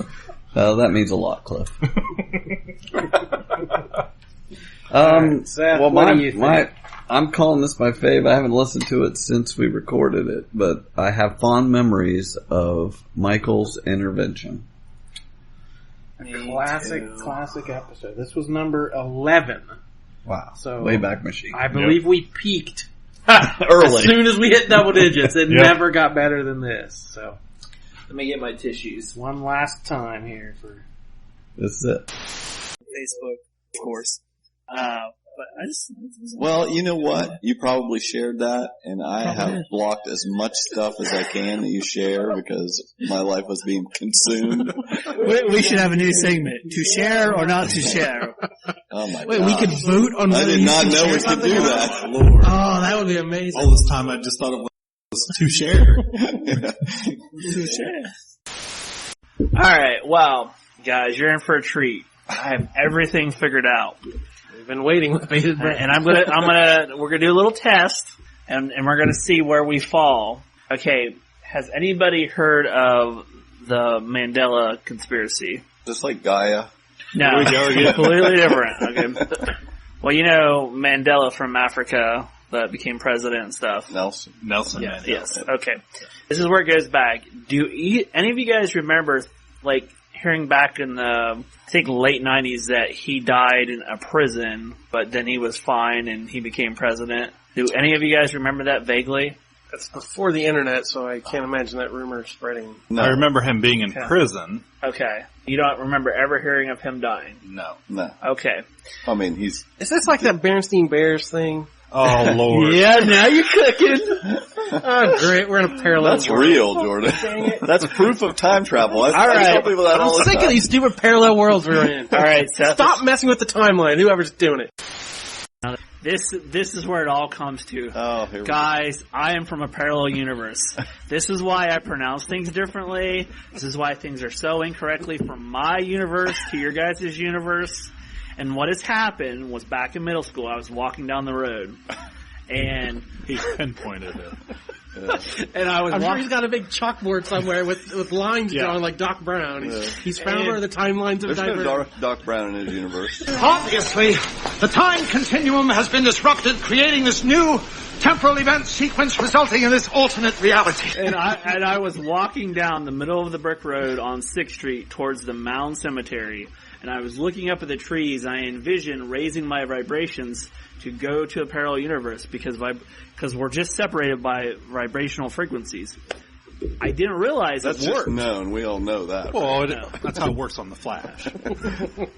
ain't Crisis on. But anyway, so I did not realize that I had traveled to a parallel universe because up to that point I was straight A and B student.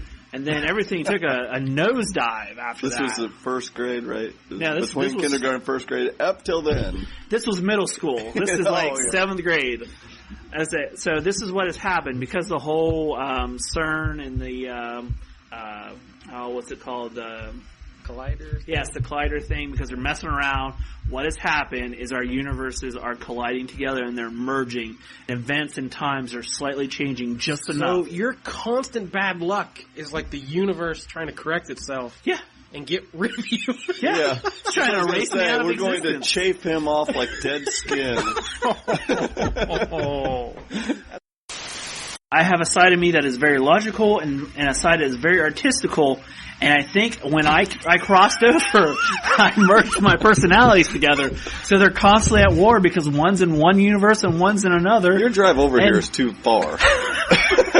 You have too much time on your hands. I want to know which universe includes the word artistical.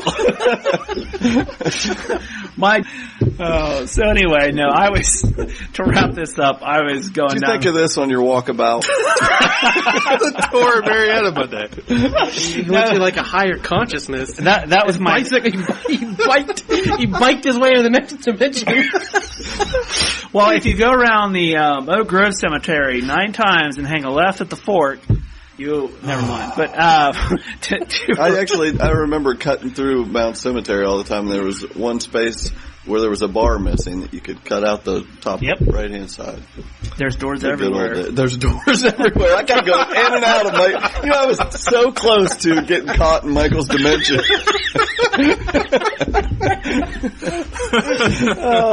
But anyway, to wrap this up, if you go on YouTube, there's all kinds of I heard videos. Did you guys know that if you go on YouTube, there's all kinds of videos?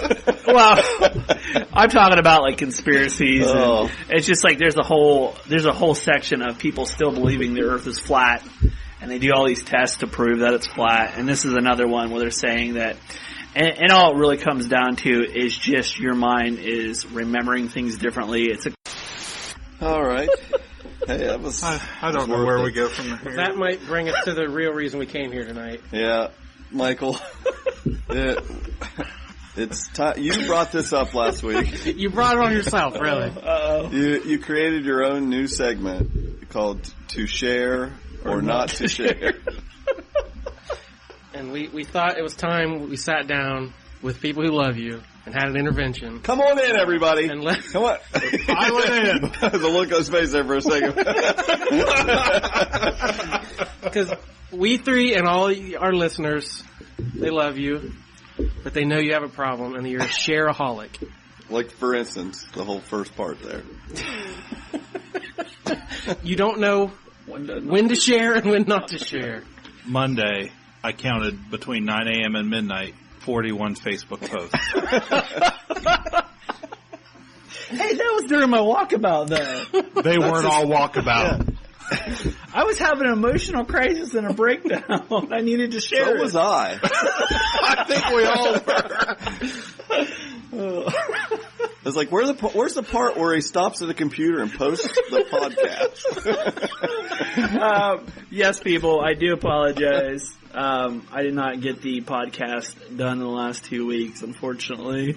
That's all right. He was posting on Facebook, though. So confront him. This is a safe place. Well, I was just thinking that on the way over here, I don't let my freak flag fly enough, and I need to just go to the wall. And now you guys are saying I need encourage that. No, definitely to rein it in. Can I read my letter? Oh man! Give us the abridged version, here. Just the abridged version. It says, "Dear Michael, we don't talk about it ever, but I love you very much. I know you love me very much, and you are very proud of me. I wouldn't be doing this podcast or have my own podcast if it weren't for you. You showed me how much fun podcasting can be, and what a tool social media is. You encouraged me and supported me by sharing our podcast through Facebook. This gave me the confidence I needed to create my own Disney podcast and share it through Facebook and social media. When I couldn't get the recording software to work correctly or had issues, you were the one whose shoulder I cried on. You were the one I trusted. You helped me get through it. Michael, your Facebook addiction has been part of our lives for a very long time. We didn't get here overnight. It is... It's supposed to be serious. I'm crying. It is running your life. When I check my account to check in on my own Facebook, if it's too late in the evening, you've flooded my wall with upwards of 40 to 50 posts a day. I know you wake up in the morning and your thumbs are hurting. When we talk later in the week, you don't even remember what you posted about. Sometimes you're exhausted and passed out, and we don't get to talk at all. When I come to visit you, and I'm sitting in your driveway, If you're online, I'll try to wait a little while because I don't want to catch you secretly posting something weird or unrelated to anything. I do this to save you embarrassment. Or else I try to make a lot of noise outside your door so you know I'm coming and you can exit the Facebook app. If I show up at your house late in the evening, you're exhausted from Facebooking all day. I see it in your eyes, hear it in your speech, and watch you move back and forth from the kitchen cupboard to the couch, with an occasional trip to the bathroom to post while no one watches. I love you, and I don't like seeing Facebook sucking the life out of you. We're all here together because we want you to accept help. We're here to help. Will you accept our help today? I'll think about it. Sorry, it was a little long, but I couldn't help it. It got to the point. But to give him an example, we all chose an example. Well, this was the one that put me over the edge, I think. I knew you needed help. It was June 7th, 6:44 a.m. when the rest of the world was sleeping. You posted an album of 382 pictures of owls. Damn it, I will defend that. I love them owls. And you did your defend comment was, there's just something I dig about owls. Unquote. And the world needed to see the album. Oh my lord. Left, do you have a specific post that bothered you? The one I chose was a post of a picture of socks, men's socks. Were they puppets? No, they weren't puppets. There's been multiple socks. Yeah. Let's get to the point. Multiple socks. This particular pair of socks had were printed to look like Jesus sandals. Oh, that was funny. And the comment said, "Yup." And I wondered to myself what the yup was in reference to. The point, I think that where you said there, yeah, that was funny. But what the rest of us do, if inclined to press anything, it is like. We push like. We don't push share everything. I went a little more personal. There was two separate posts in the last couple weeks. There was one of close up of your bare left leg. There were two of those. And then just a week later was a close up of your arm.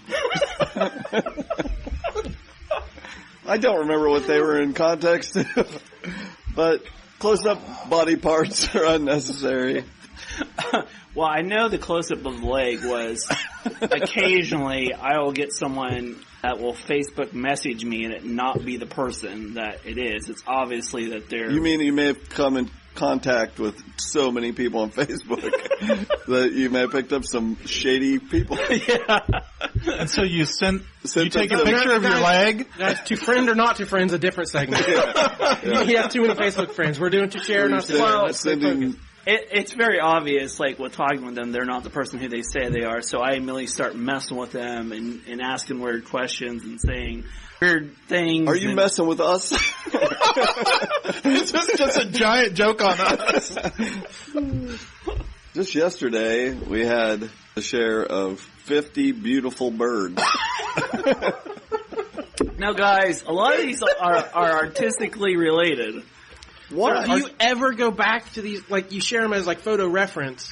Yeah. Do you ever go back and use them No, as actual don't art? It's on my to-do list. Okay. Yeah, exactly. His to-do list is... There's 7 years of shares he can scroll back. I know there is hundreds of artistic references of other artists that have drawn stuff that I have shared from other people that have them in mass albums, and the idea is to print those all out at one point in time. Someday he's going to print out how many owls? You try to tell me baby owls aren't cute. And yes, like, last thing in the morning, it's the best thing to look at! So look at it. You don't have to, like, I don't know. Owls are cute. But I can't share it with people. I can't say I've ever had that thought. Like, I wake up in the morning and I'm like, damn, I wish I could look at some owls. I just rarely share anything on Facebook because I've got all this other crap that he puts on there to look at. That was it. We did it. Wow. So you've listened to this for 3 days.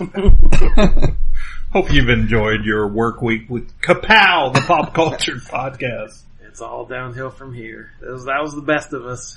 We'll never hit those highs again. Hopefully you got to have some bathroom breaks in between. I think we needed a few bathroom breaks in between.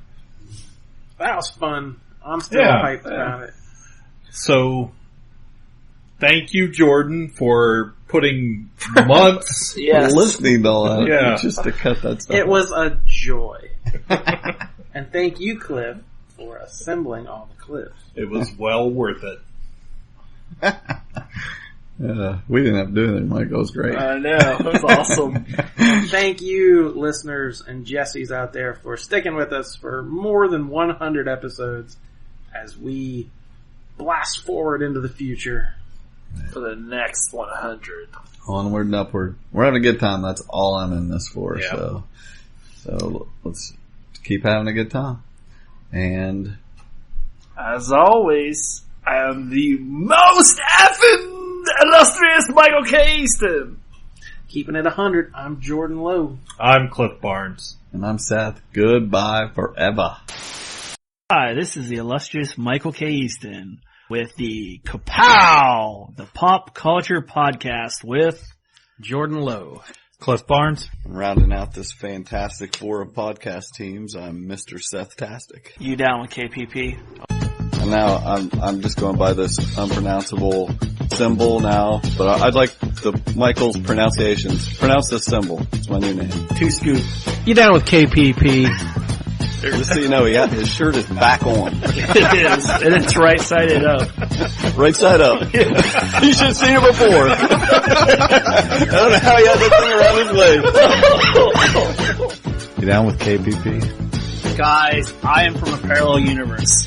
This is why I pronounce things differently. You down with KPP? Hi, my name's Ronald, and I'm filling in for Seth, and I'm really super excited to be here. You down with KPP? You've been perlmuttered. You down with KPP? It was June 7th, 6:44 a.m. when the rest of the world was sleeping. You posted an album of 382 pictures of owls. You down with KPP? And there's a black gentleman that goes and finds his real father. There's a reason. I got this. Michael is so the opposite of racist. White guys are cokehead, possibly. All black guys are gentlemen. You down with KPP? You down with KPP? You down with KPP? You down with KPP? Switch! You down with KPP? You down with KPP? Switch! From now on, I refer to him as, and I'm trademarking this, Bern Arnold. You down with KPP? They are so used to this luxury that they don't want to. It is Matrix.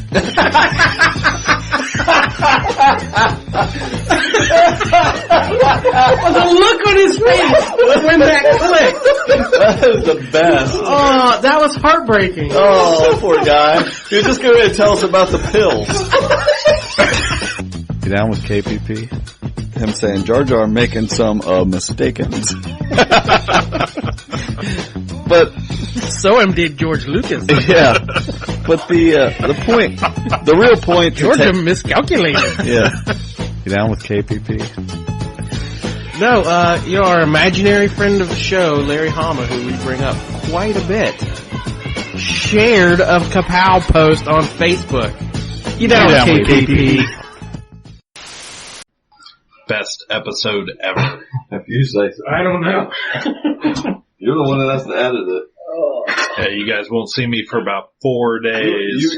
Ka-Pow, the pop culture podcast, is intended for entertainment and information purposes only. Sounds, music, and clips played during the podcast are property of copyright holders. All original content is property of www.udownwithkpp.com.